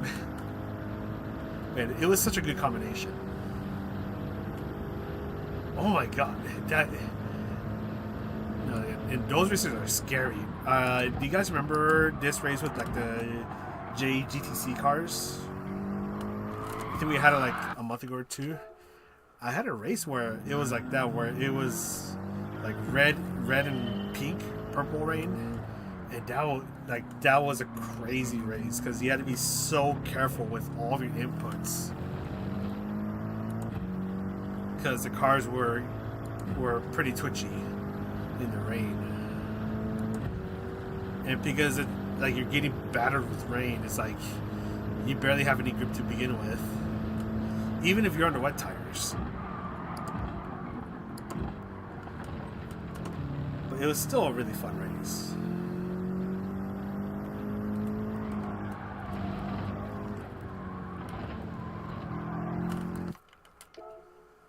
I already knew that was not going to be the one.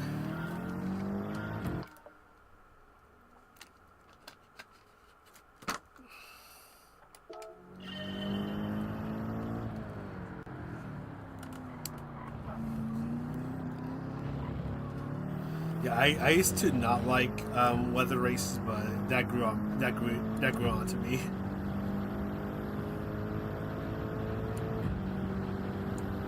It's already 8:12.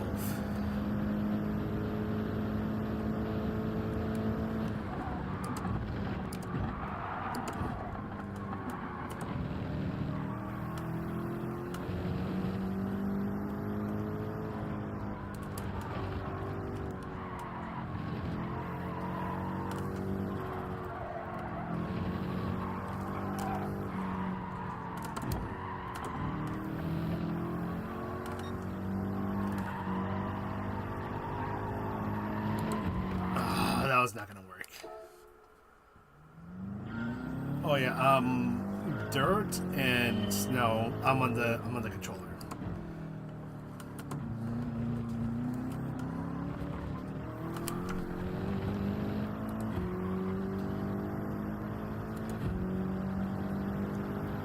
If it's with the go-kart, I'm on the controller.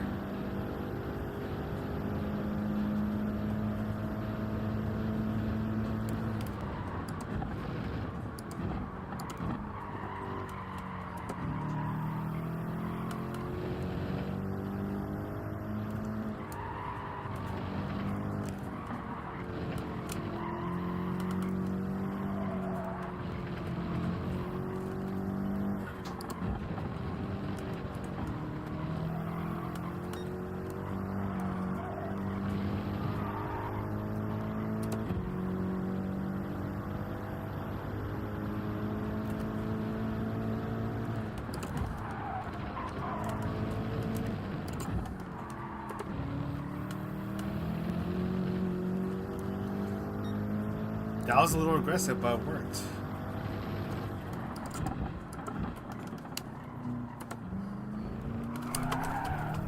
Oh no! That's time loss right there. I think I could have gained a lot more time if I was a lot smoother in the throttle.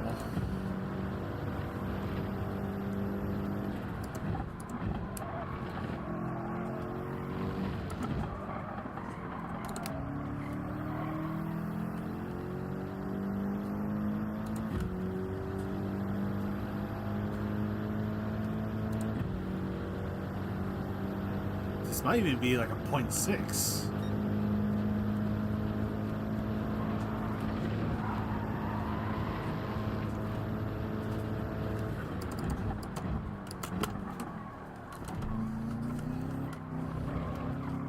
You know, this could have been a 0.6 if I didn't fudge up the final chicane.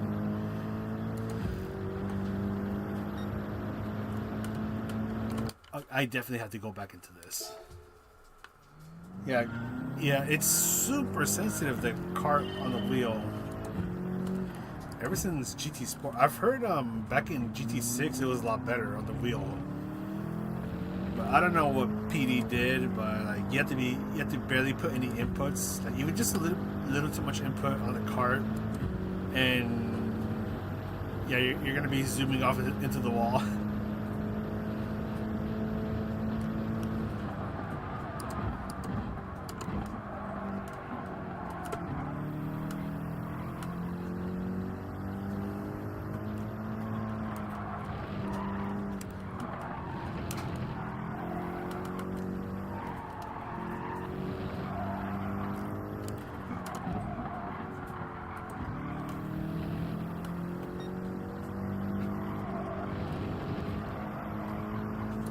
You can tell that I'm like trying to be a lot more aggressive.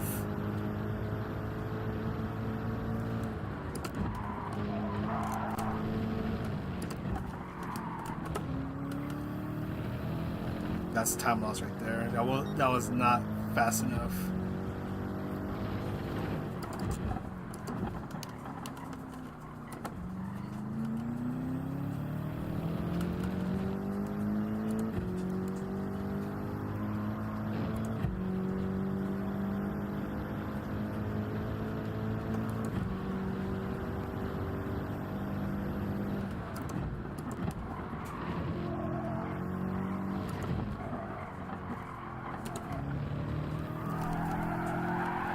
Nope. I touched the left curb.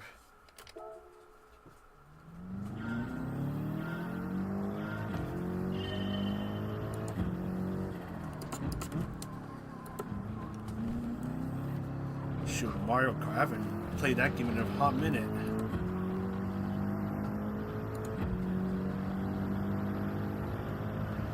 Dude, yeah, what was it?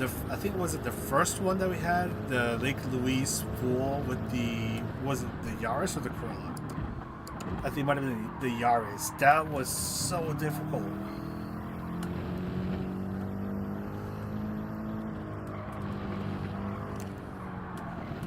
Yeah, that was the closest I got to losing my gold medal streak.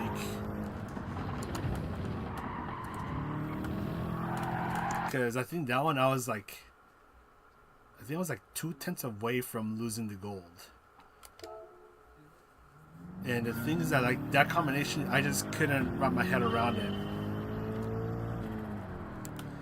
The scariest part was that within the final hours of that lap time challenge, someone improved the world record time by 0.4 of a second.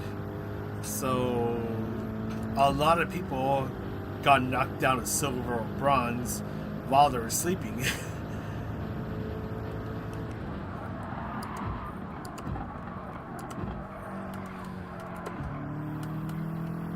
So they wake up and their gold time is gone.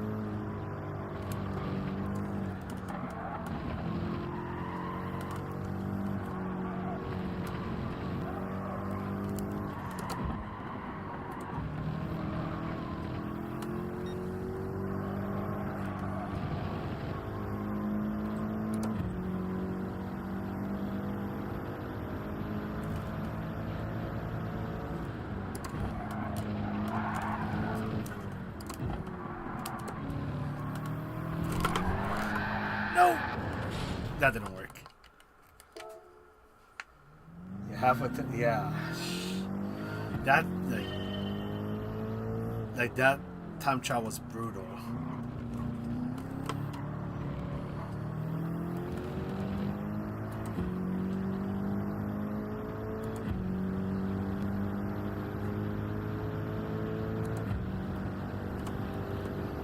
Yeah, I think it was like 4 hours, but I think someone noticed it was like 4 hours before the time trial ended.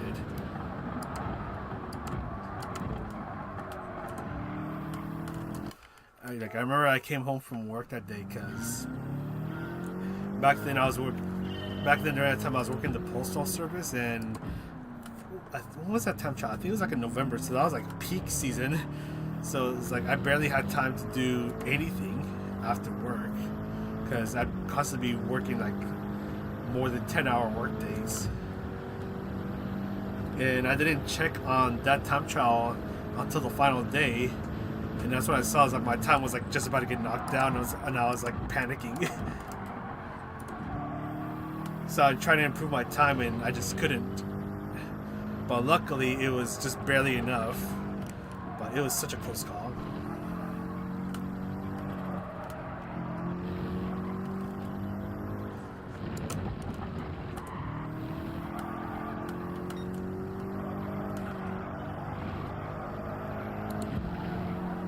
Ooh, that was really close.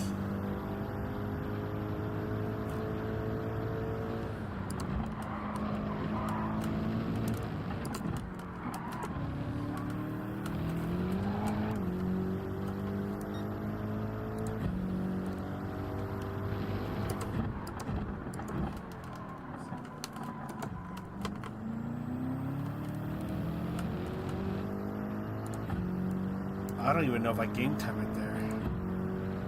I think I'm still kind of even.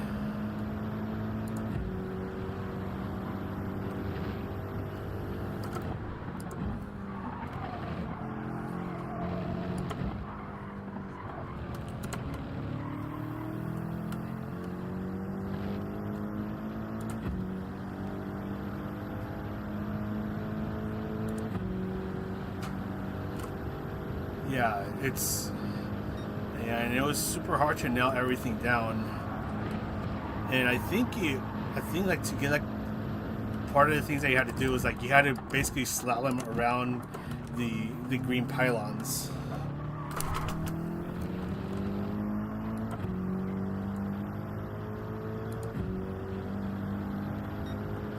Yeah, I think there was like a section where you had to like weave around some of them, which is crazy. No, yeah, on GT Planet, like people, like when people started waking up or they log into the game to see that the time got bumped out, they got pissed, rightfully so. Because you go to bed thinking, oh, okay, my time's good, like safe for gold, or like this time should be good enough. It's like, nope.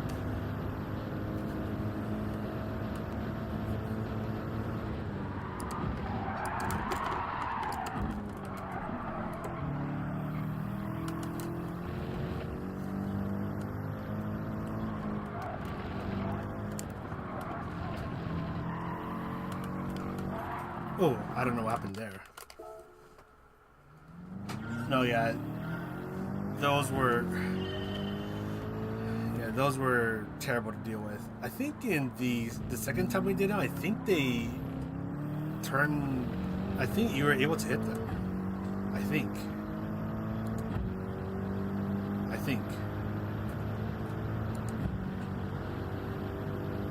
But yeah, anytime Lake Louise shows up, we're all gonna have a bad time.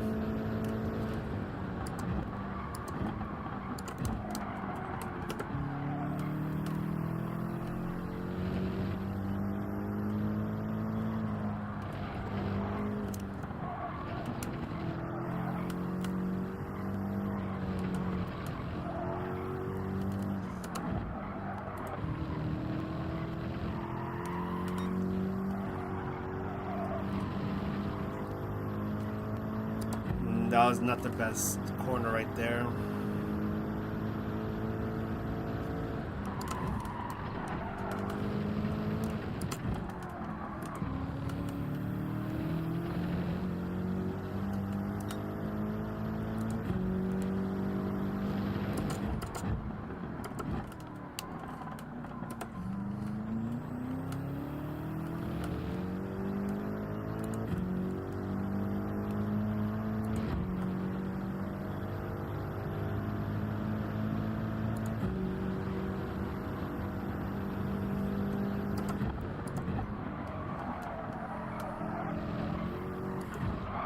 Nope.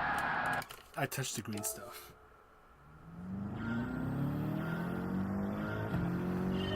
Yeah, PD just wanted us to suffer. They heard our complaints. They're like, you know what? We're gonna make you suffer.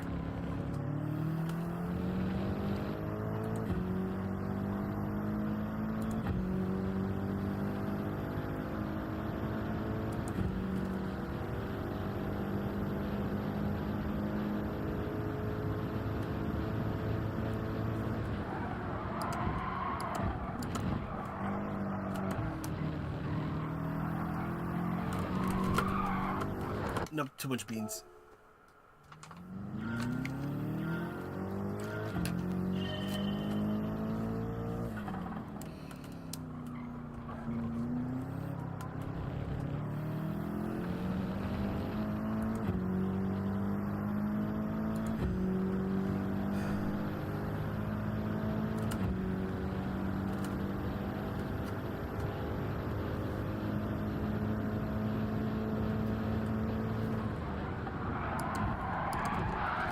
Too much beans again.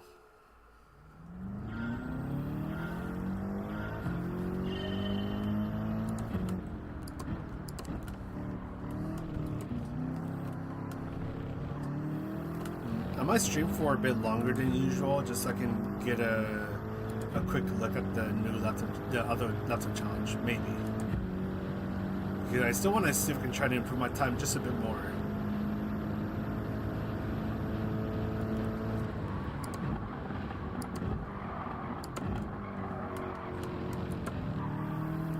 Because I know it's there. I just need to string it all together.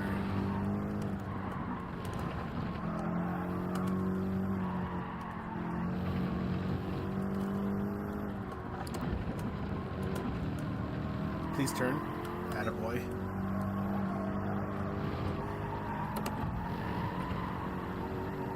That's too much beans. Yeah, I need to like just touch that left curb. And that's going to help me get the rotation I need.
Great, just a bit too late.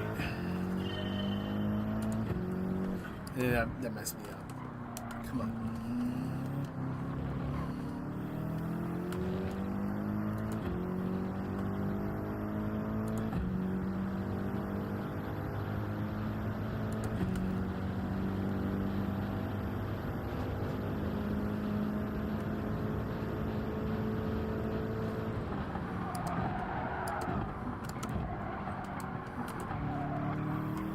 Ooh, that was a good turn one.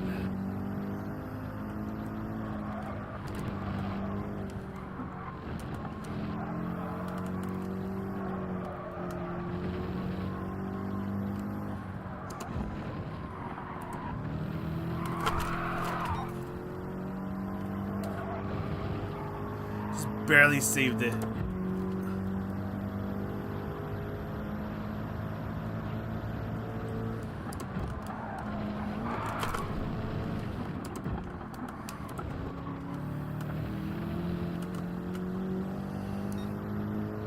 Yeah, if you're gonna be like, if you really want to try to get like the best time possible, definitely gonna need some coffee.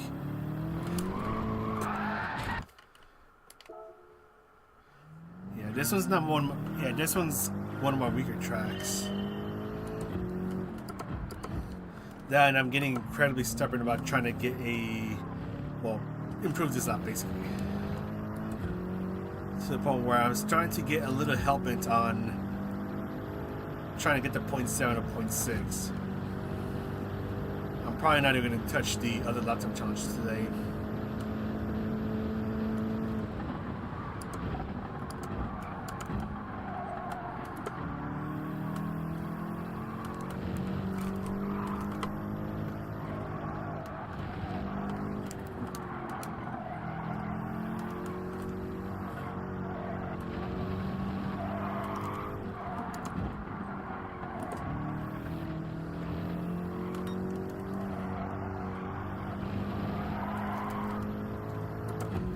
This has been a really sloppy lap.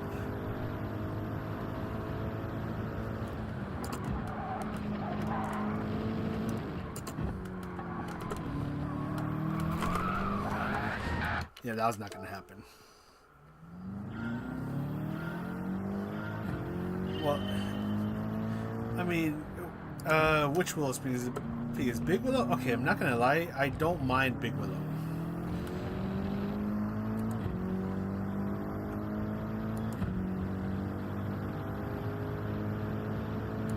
I don't mind Big Willow, especially if you're in a high downforce car. Then Big Willow is pretty fun.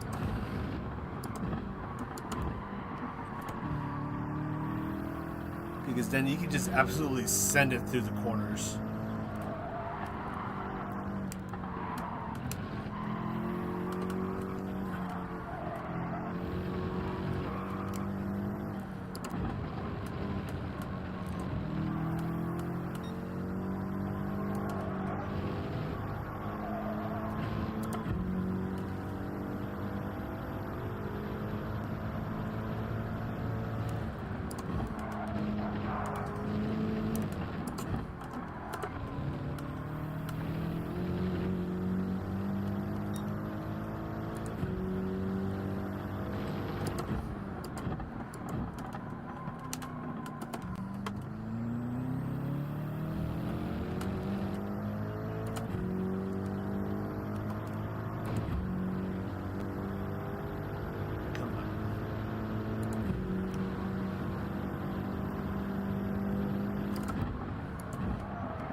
Why won't you turn?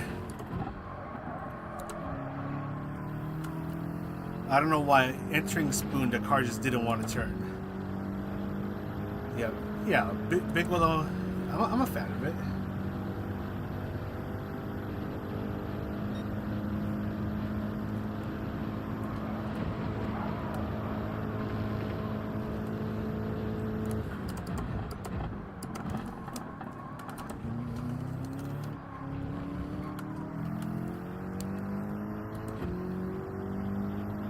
Gonna keep going. Best Group 14 was Big One. Hey, there you go. That's what's up.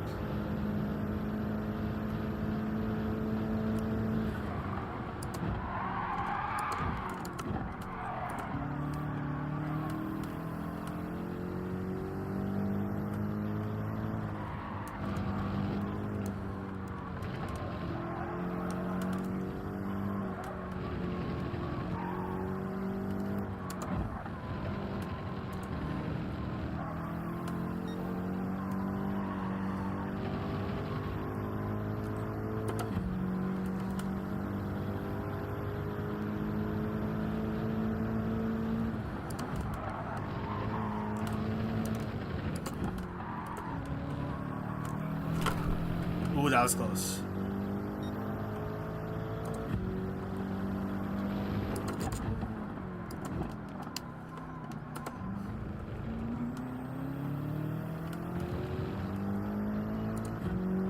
That's a lot of time gained.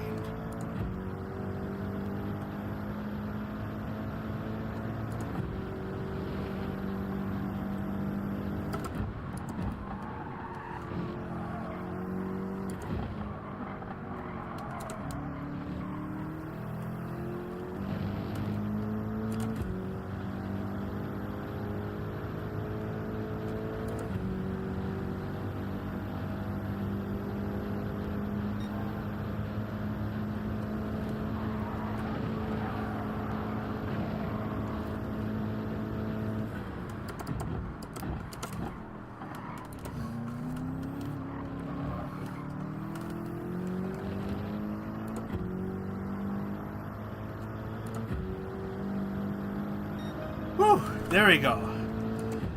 Honestly, I think if I brake just a hair bit earlier for the final chicane, I think that could have been a 0.5. Because I noticed I braked just a hair bit too late. But this I will definitely take.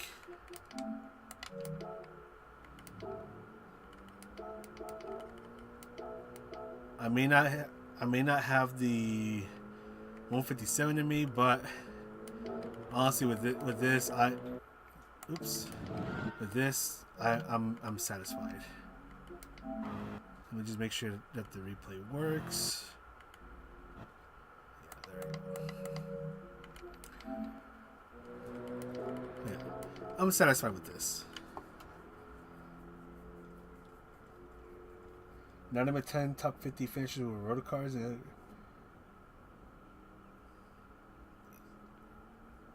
I forgot what I was gonna say. I forgot what I was gonna say, but that's hella cool though. Yeah, I don't know if you know Turismo Lester. Like road cars are his thing as well, and I remember when I first started playing GT Sport, like I was okay with the race cars, but road cars were not my thing. And I remember I took some pointers from Lester, and he helped me get good with road cars.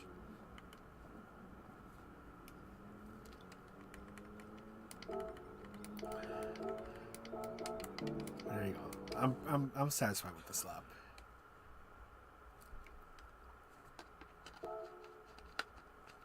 Now what I can do is take a quick look at this guy right here. And yeah, we're just gonna jump in. I don't even know if you need to brake for turn 1. You probably have to, but I'm about to find that out.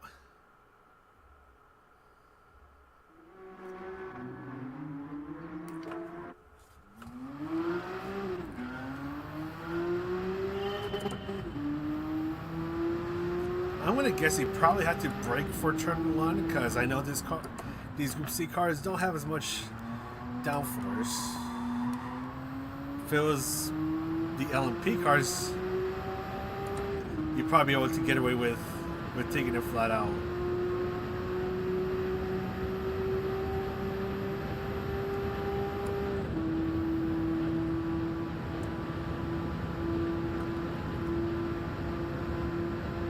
Let's see. This is flat out. Oh my god, it's actually flat out. Wait, how's it flat out? Holy moly.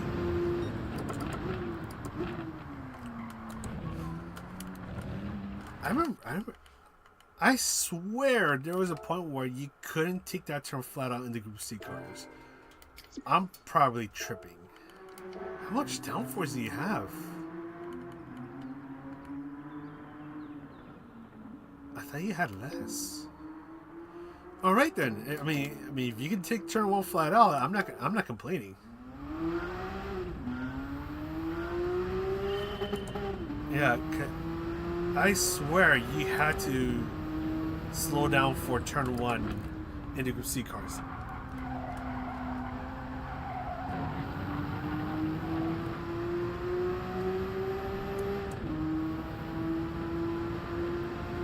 However, this lap time challenge is going to be incredibly difficult. I'm going to be honest here. And the reason is that chicane up there is I have an extremely bad habit of cutting that chicane and getting penalties.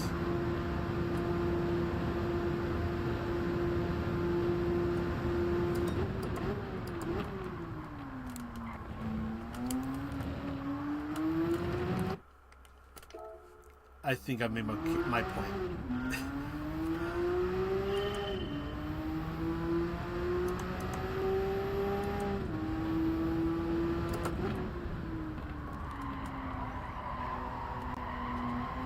I remember for manufacturers or Nations Cup races, if there was ever a Monza race, it doesn't matter if it's with or without the chicane, I always skipped it because the times that I did not skip it, I kept racking up so many track penalties especially because of the second chicane. So yeah, whenever that combination shows up, I just don't even bother. I don't show up.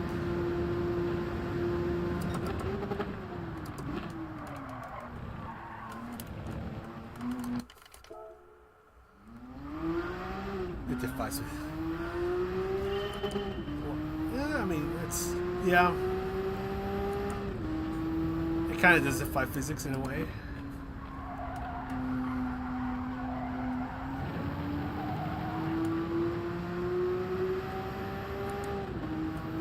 It'll be really funny if this up to challenge was with the 917K. Oh, that would be so brutal. I mean, sure, it'd be a little easier because it's Monza, but still, that car is wild to drive. That car is a death missile.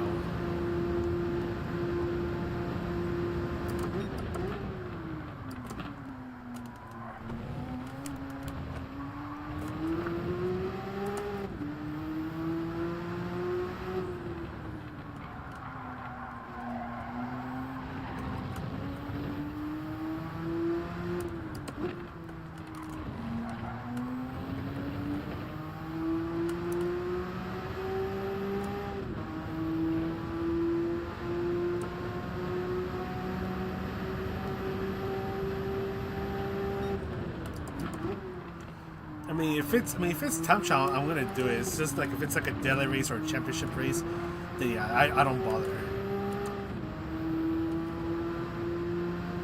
Yeah, but the rebel ones are also so difficult.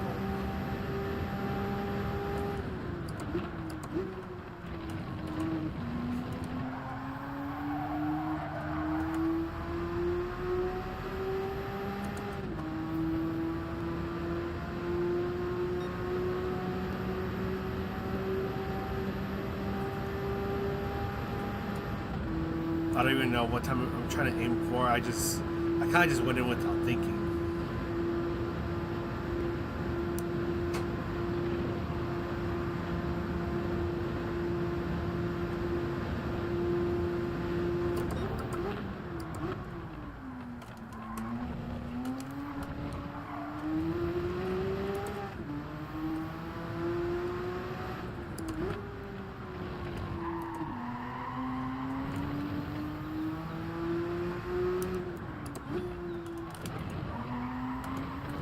A lot of power understeer, which is surprising.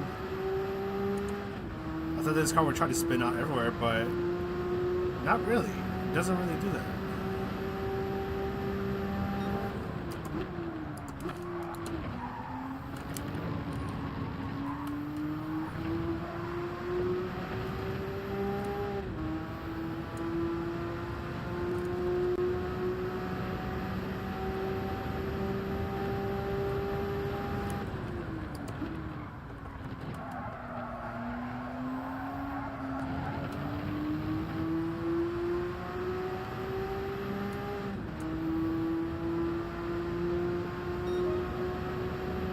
What's the goal time here? Or like a safe goal time? Is it probably 25?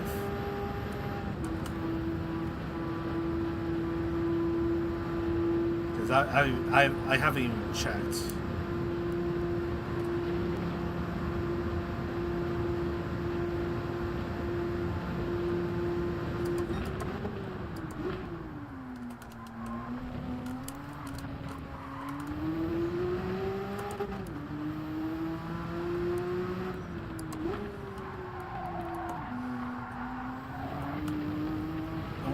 I'm gonna need to figure out these two corners so that I don't understeer as much and get a good exit.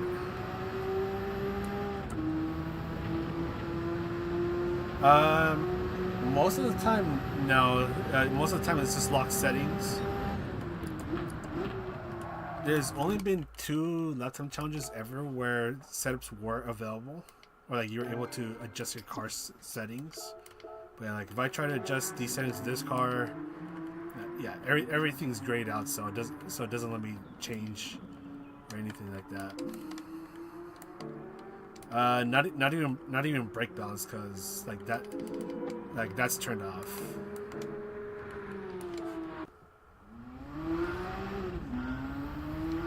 26.6 was a gold. You know what? Let me check. Okay. Okay. What am I gonna try to go for? Because honestly, I don't know if I'm gonna make a lap guide for this one. You know what?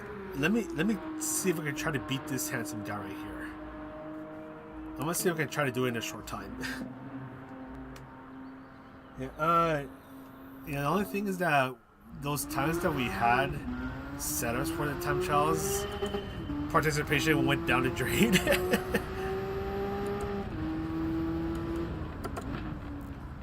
And I think those lap time challenges where the setups were available were among the hardest ones. Because I know we've had Laguna Seca with the Ford Mustang and then Nurburgring with the Honda NSX. Because I remember seeing participation, like, because there's someone in GT Planet that like gets all the data about how many people participate. And I remember those two in particular had lower participation than usual.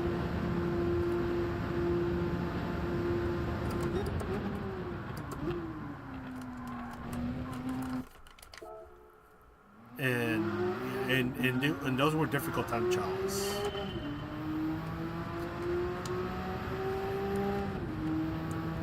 I mean, I wouldn't mind seeing another one, but I just know that it's going to be a hard one.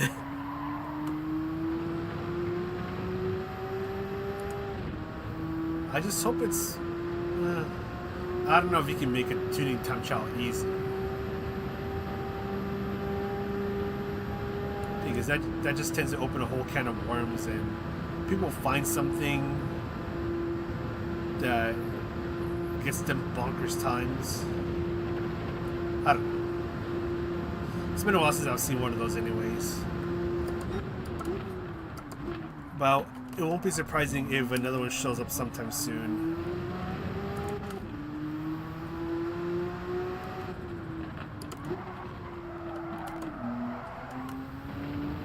Give me the beans.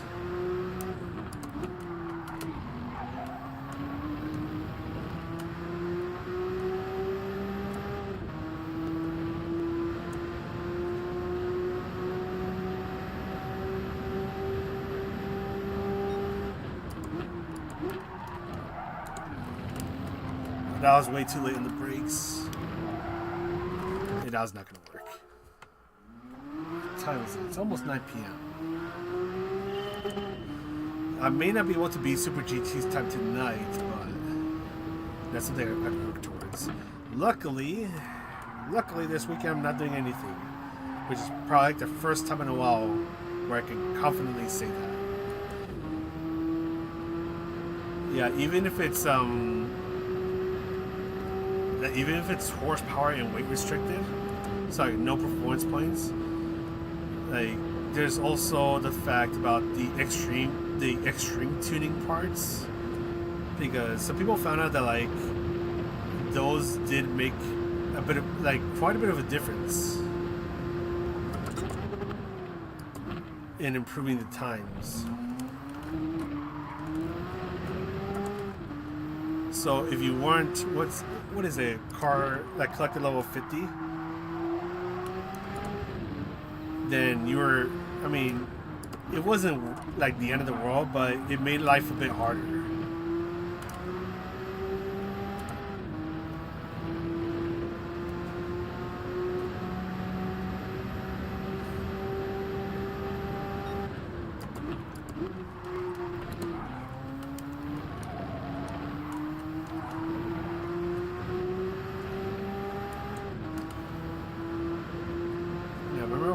When I made those videos, like the tuning guides, I actively avoided using the ultimate parts.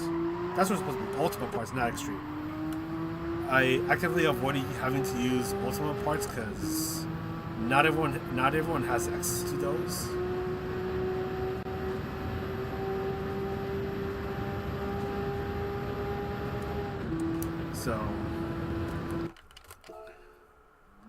So I think the first one was extreme because you didn't have to be like you then have to have like a really high collector level to unlock extreme.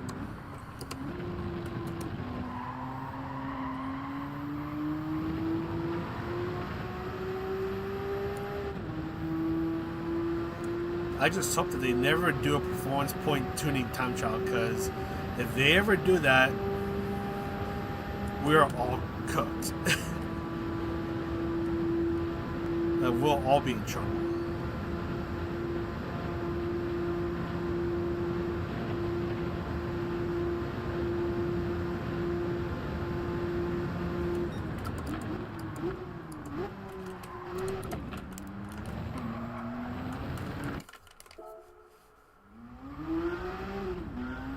Oh yeah.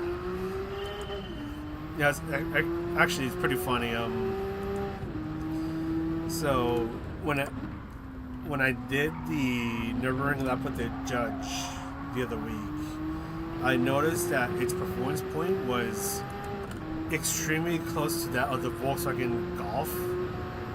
I think like they're only off by like 0.02 of a performance point.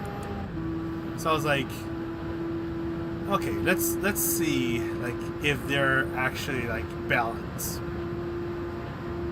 No, they're not. One car is 10 seconds a lot faster than the other one at the Nurburgring. You probably don't need much imagination to see which car it is that's faster. But yeah, PP system is broken.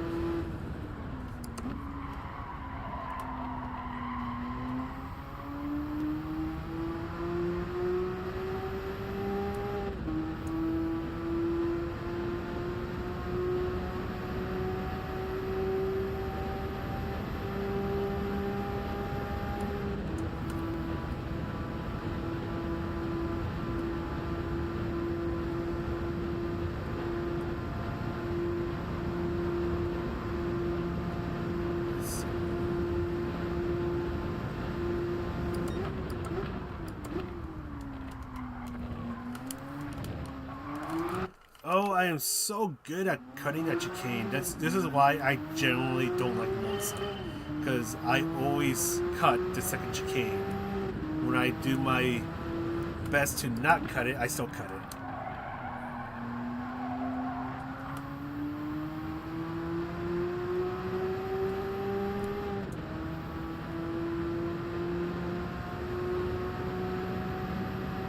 Yeah, top speed?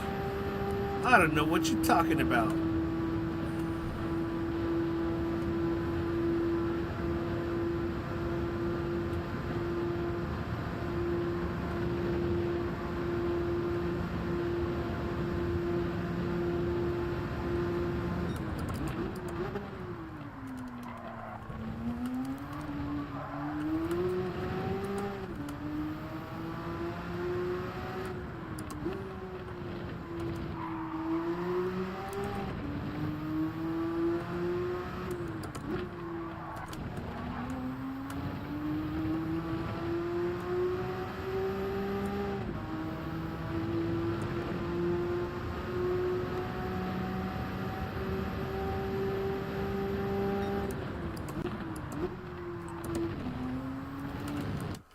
Oh my goodness.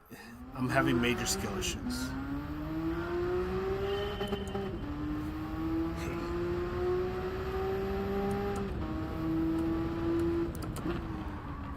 Yeah, if that second chicane didn't, or well, it's technically the second chicane, if that didn't exist, I wouldn't mind this track as much.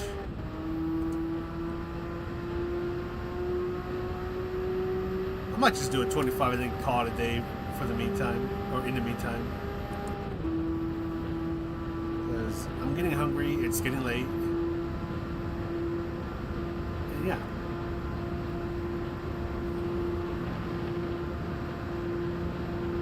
Gotta have my dinner.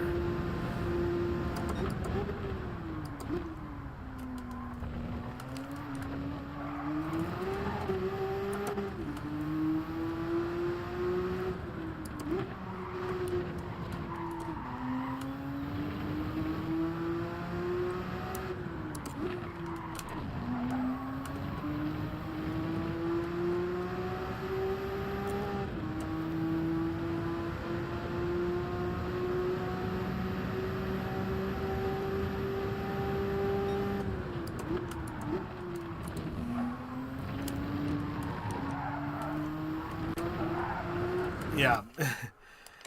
Same here. There's a lot of red numbers showing up.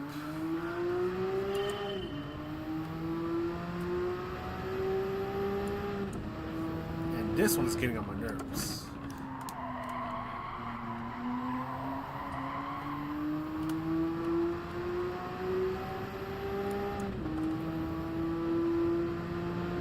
Oh my goodness, I'm like sweating a lot now.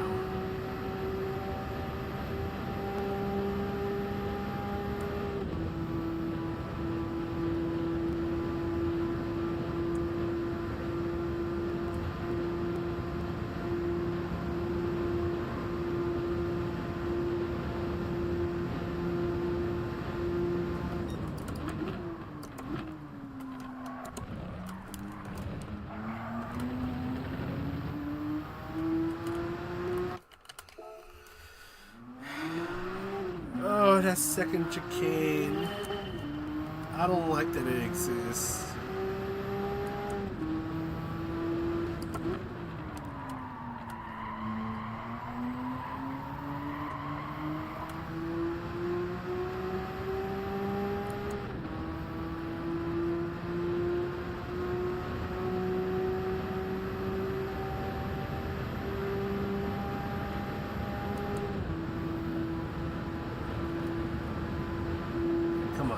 Give me the 25 so I can get on out of here. Come on.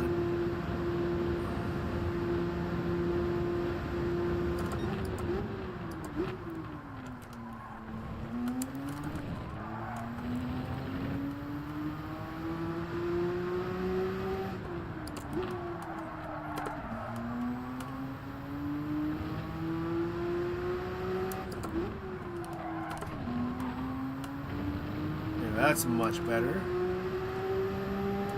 Now, the only problem is I don't know where to brake for us. What's this chicane right here?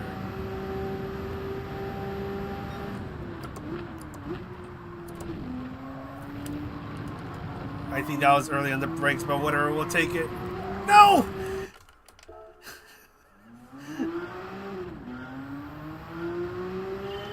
Wait, ads are popping up now? On chat. Wait, where in chat is it popping up? Like in the actual text chat, or is it like what do you call it, like the layover? Because I swear, because if it's a mid-roll ad, then we're gonna have problems. Hey, Oi, hey! Chris! What the heck, man? Thank you for the $5. See, at least I can say the what do they call it, like the currency, because I know that's dollars. Yeah, thanks for the great content, Mr. Thank you for. Oh gosh, I'm like stumbling on my words again. But yeah, thank you for the super chat. Thank you for your awesome support. You didn't have to do that. I know I sound like a broken record at times. But yeah, yeah, you didn't have to do that, but still, that's really kind of you. Thank you, though. Promotion ad for. Huh? I haven't seen that. I mean, the second monitor is on Streamlabs, so I can't see it pop up there, and then my phone doesn't have a pop up. I'd have to take a look into that.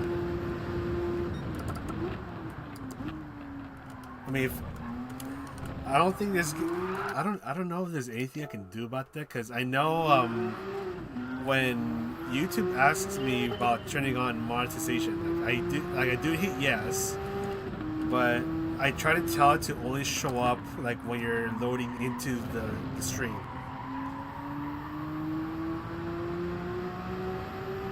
Because I know it eventually asks me, hey, do you want mid-roll ads? And I always say no. Because mid-roll ads are disgusting. I mean, yeah, you do get a bit more money, but I still don't like mid-roll ads. Those are not my jam.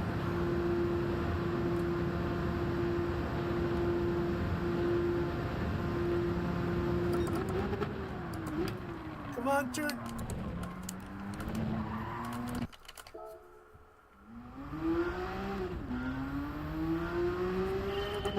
I mean, to be fair, I do have YouTube Premium because I got really, I unfortunately gave in because I got fed up with all the mid-roll ads. That and then what's it like the U block ended up getting disabled because I'm on Google Chrome and Google Chrome hates U block. That I mean, and I'm always on YouTube, especially for the music. So I was like, okay, I might as well use YouTube Premium.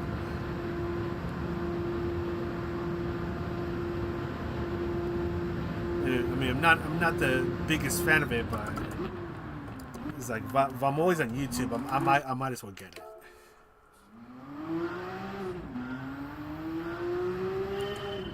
Yeah, okay, good. Yeah, because I know there's been like some before I got Premium. I know there's like some videos where there's like a million ads. It's like holy moly.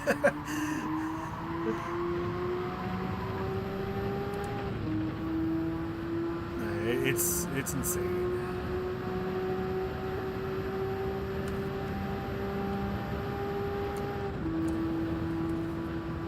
Again, it's like I know like some people like they do YouTube like as a career or as a job, however you want to call it. So like they kind of have to do the mid-roll ads.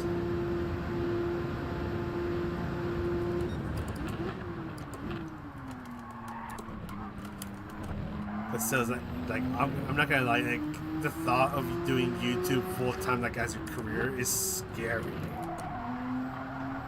Like the thought of it kind of I cannot talk. The thought of it kind of terrifies me.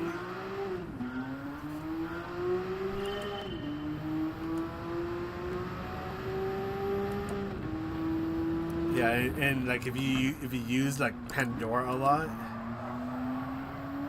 then going for the ad-free option makes a bit more sense. I used to be like that for Spotify, but then I started using YouTube a lot more, so I was like, okay, I'll switch over.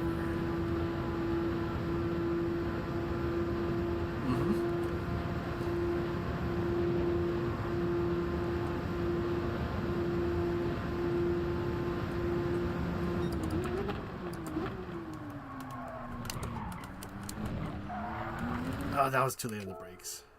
Yeah, because there's some people that I watch, like they do stream full time. I don't know. That I think the part that terrifies me the most is taxes.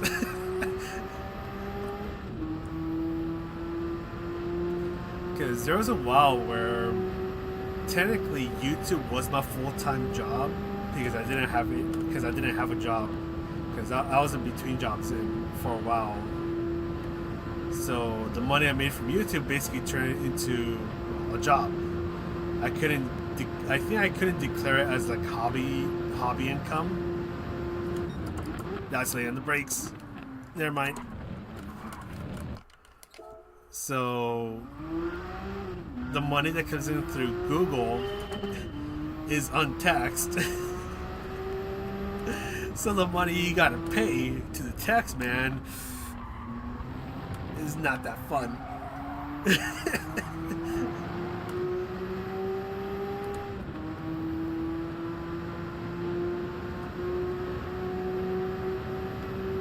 Hey yo.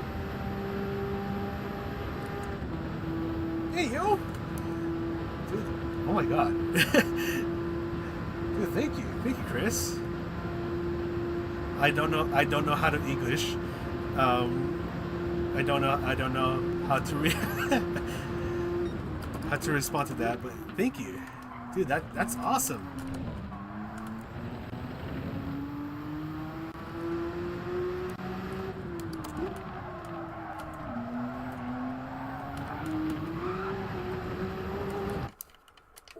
Oh yeah, Taxman will definitely get me. No, yeah. So when I was only getting money through YouTube, yeah, the Taxman was not too kind. But then eventually, like when I got a full-time job, I think, what was it? I don't remember what it was. Eventually, I was able to declare YouTube as just hobby income. So then the taxman was a little kinder to me. Thank goodness.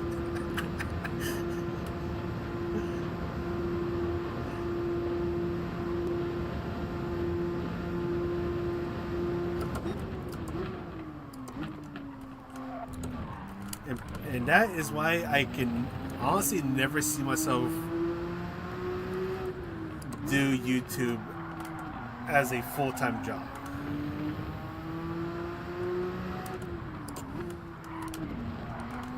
The other thing is that I'd have to make an obscene amount of money for it to be viable. Because unfortunately where I live, the cost of living is stupidly high. And unfortunately, I need to figure out where to brake for that chicane.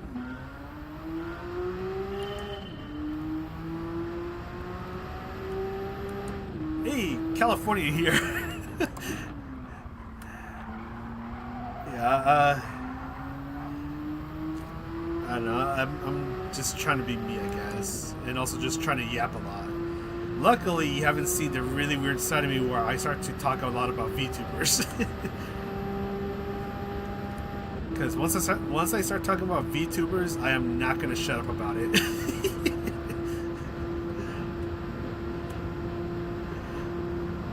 I mean, you can already see there's like one piece of VTuber merch right there, and then I don't know if you can see on the webcam. Might be a little hard, but like there's like VTuber stickers right here, and then you really don't want to see like my little VTuber shrine, and that's where it's like, okay, this guy's weird. Hey, weirdos unite. Yeah, dude, Arkies is great. Arkies is great. Tijani's great as well. I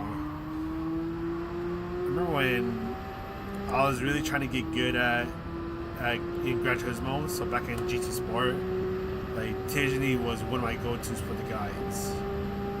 I think, what's it, like his driving school series? Dude, that helps so much. And what's really cool is, I think that video still holds up really well today. Even though it's for GT Sport, the fundamentals of it still hold up for GT7. What also holds up well in GT7 is me getting penalized at the second chicane.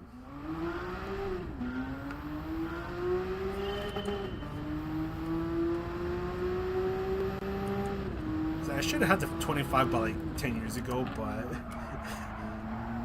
the second chicane in what's the, oh gosh, I'm forgetting the turn names.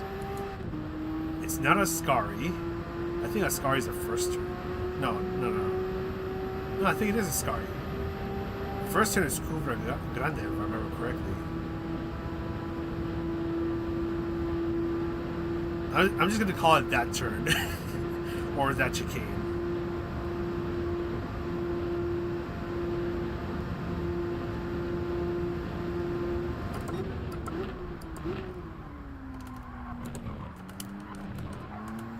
Okay, luckily I got that chicane down.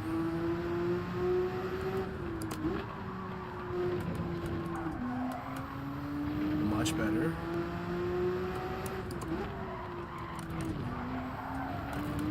No! No, I thought I had it.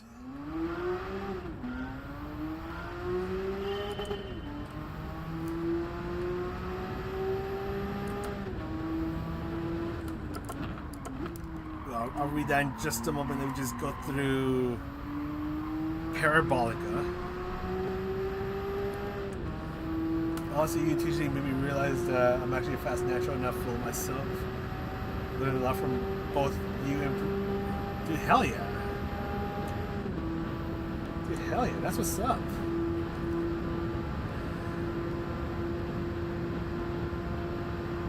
And amazing when you realize like that you have like a lot of potential to go really fast, and then you achieve it. Like you get the time that you want. It's like, holy moly! It's like and then you're like, dude, I got that in me, and it just feels so rewarding.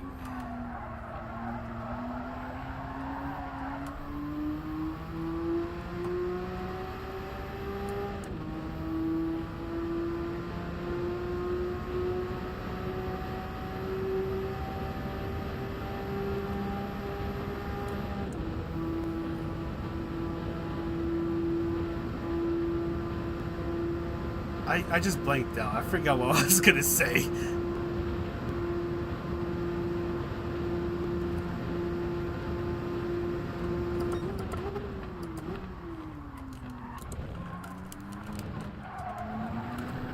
That was too aggressive. But we'll keep going.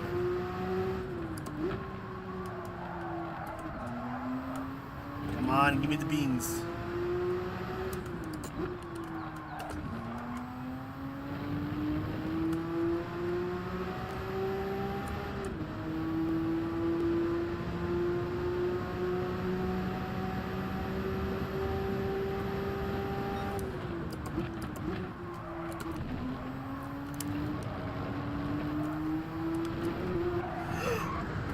No. The black curb made me jump. Wonder what would happen if I was younger. Us? Yeah, like that was definitely a time. Like, I know this because like some of the people that rose up during that time, like what was it, like 2020, 2021, like it's really crazy how fast they've gotten. Like there's, who was it? If you know Premier Quartz, I think he started playing Gran Turismo like around 2020, maybe a bit before, but like I've known him for a long time, and when he first started, like he wasn't like super fast, but like there was potential. Like there was, like, believe it or not, there was a point where I was faster than him. But as the years went on, like his pace improved so fast. Like he got scary quick to the point where, like, I think he was 17 and he had a chance to qualify, but he couldn't because he was not 18 yet. So this year he turned 18, and I think it was this year where he turned 18 and he was able to qualify. But it's so crazy, like knowing him ever since like his heyday, where he wasn't that fast, but like there were sparks where like he'd be extremely fast, and then he just improved so much that now he's a World Tour driver.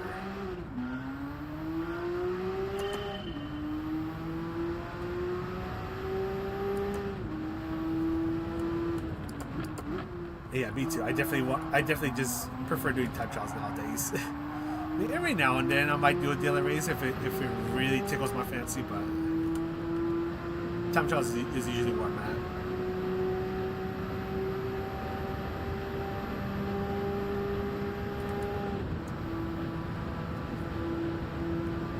Yeah, it's really long.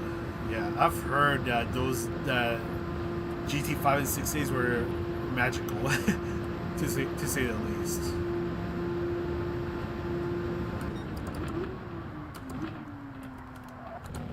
Like I've heard that like that's where like a lot of like the really fast people like emerged, like during GT5 or 6. Because there's a group chat that I'm with some of the AMS guys, and they've been in GT ever since, I think it was like since GT5. And some of them will talk about like how they were insanely fast like during those times. But I wouldn't know because I wasn't around at the time. It's so fun but chaotic. So I've heard.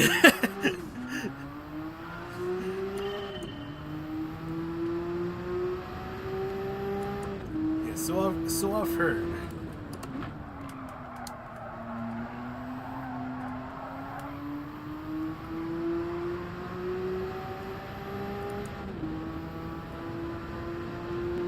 But sadly never got to experience it.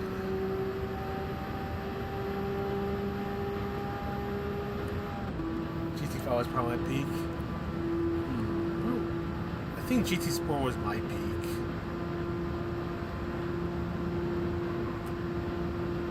Probably like closer to the end of GT Sport was where I peaked.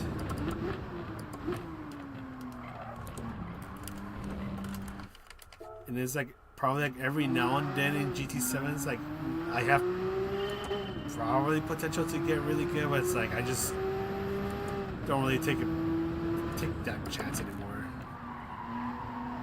Mostly just because I get really nervous about burning out again.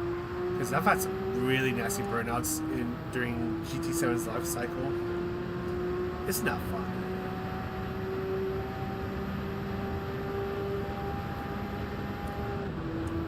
So nowadays I just do this for the funsies, and it's so much more worth it.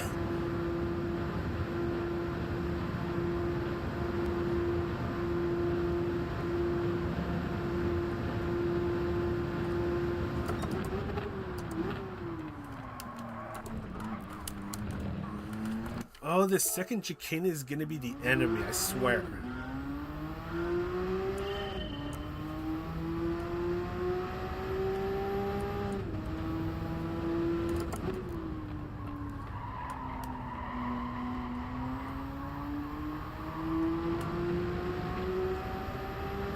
I should have been done a while ago so I can make the luck out for Suzuka, but that's probably gonna be a tomorrow problem.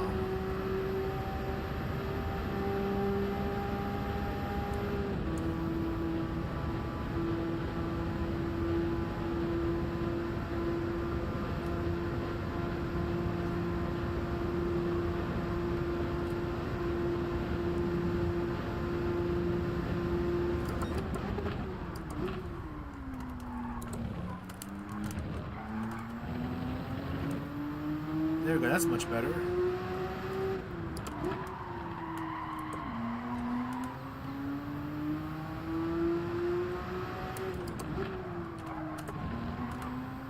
Much better. Now I just need to nail down this final chicane. Do not mess it up. I'm probably gonna mess it up.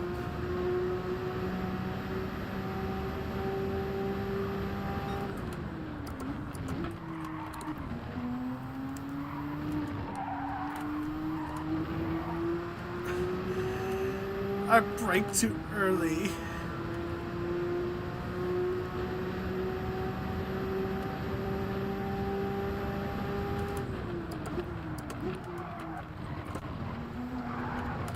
Yeah, this lap was done for. The way you can see play. I remember in I think it was Project Cars, because I was around it. I was in that scene for like just a little bit, but mostly just doing time trials where I think you were able to see if people were on wheel controller. But I think GT Sport you were not able to see that. Element colors for my 962. Hey yo.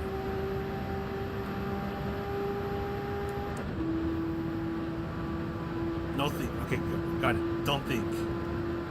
Don't think. I'm pretty good at overthinking. I overthink about everything.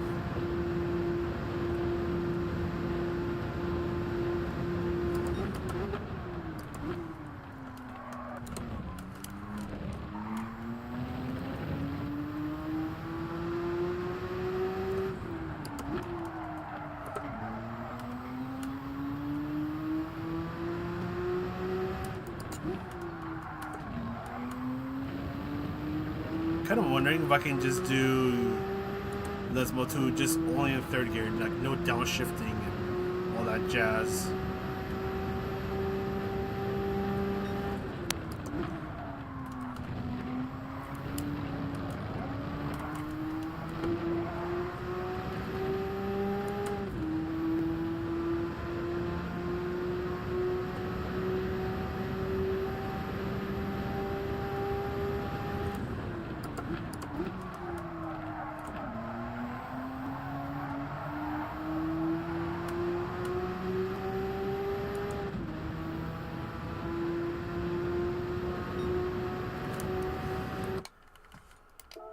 Hold on a moment.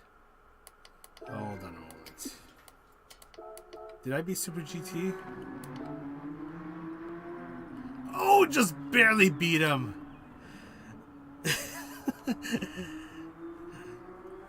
Just beat him by a hair.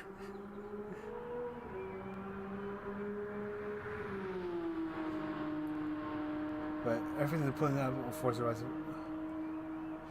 Okay, Forza Horizon, because I play it every now and then, but I mostly just go there just to mess around. I don't, yeah, I just go there to mess around. Like, I don't really try to be too competitive. I think, like, if I do like the multiplayer races, like, I just try to find a decent build and then just go from there. But I don't really try hard,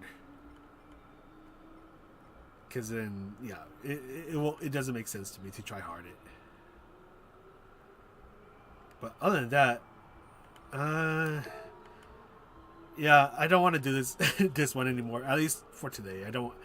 I'll probably come back to it tomorrow to see if I can try to improve my time and see if we can get close to 124.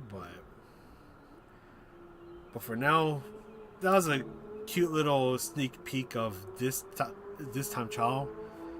I mean, sneak peek is putting it nicely, even though this stop time challenge has been live for, what's it, like 21 hours, give or take, for about a day now. Yeah, I'll probably come back to it tomorrow or the next day. I'm gonna try to get the lap guide out for Suzuka ASAP. So I don't know if I can make it. I don't know if I can make it tonight, because I'm gonna be running short in time, and I tend to go to sleep around midnight. So what, like 3 hours from now? If not, then I'll just get it out the next day. So when I get home from work, I'll just finish up the guide and then go from there. Ooh, excuse me. We got Chris, Terry. Thank you guys for stopping by. Any lurkers that are hanging out there, thank you guys for lurking, for stopping by, whether you've been here for a minute, a second, or for the entire stream. I think, how long have we been streaming for? Almost 3 hours. That's a bit of a rarity nowadays. Usually I try to go for like 1.5 to 2 hour streams, but 3 hours, that's rare. But yeah, thanks for stopping by, everyone. If you like this, okay, I'm going to do the desperate YouTuber thing, where if you like the stream, you can hit the like and the subscribe and all that fun stuff. And yeah, I'll try to get the lap guide out ASAP for Suzuka.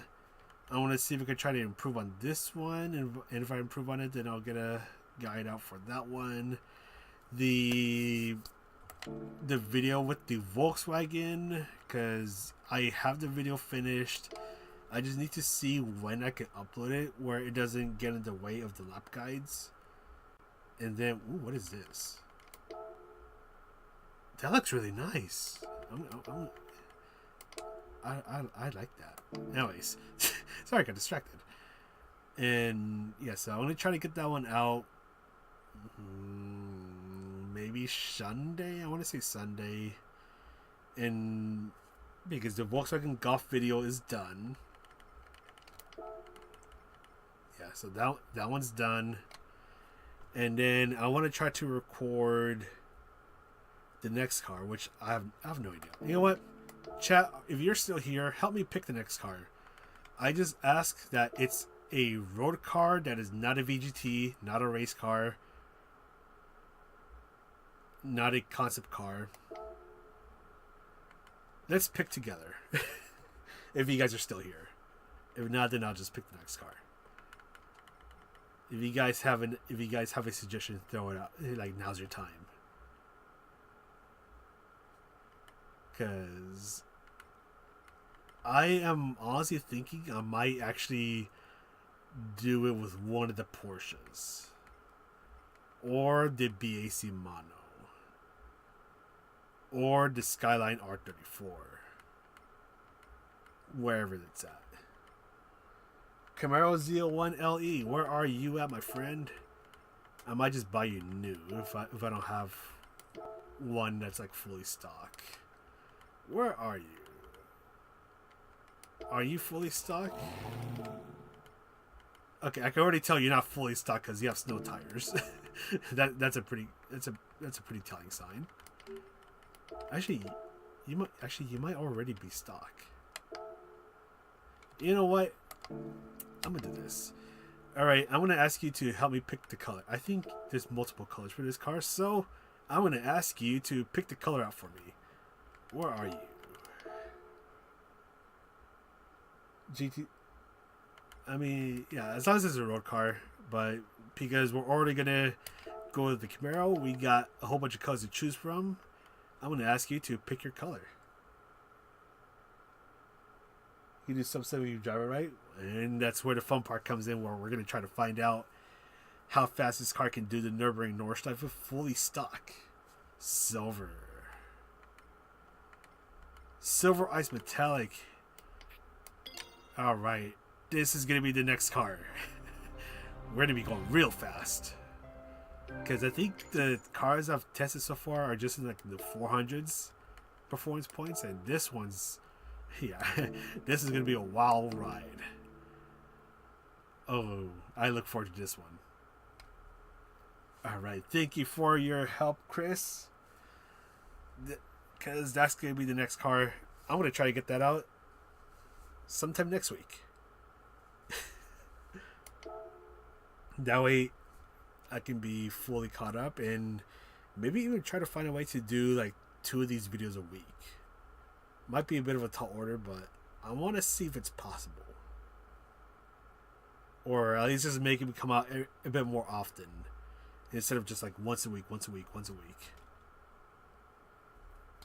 But alright, that's going to be it for the stream. Thank you guys so much. Did I sub 7 in stock? Ooh. Yeah, so I look forward to doing it in under 7 minutes. Yeah, this will be a wild ride. So I look forward to it. Oh yeah, this car's gonna be fast. I really look forward to this one. I'm not gonna lie. But other than that, that's it for this stream. Thanks for stopping by, and I'm gonna go eat. I'm really hungry. All right, get out of here. Have a good night, everyone.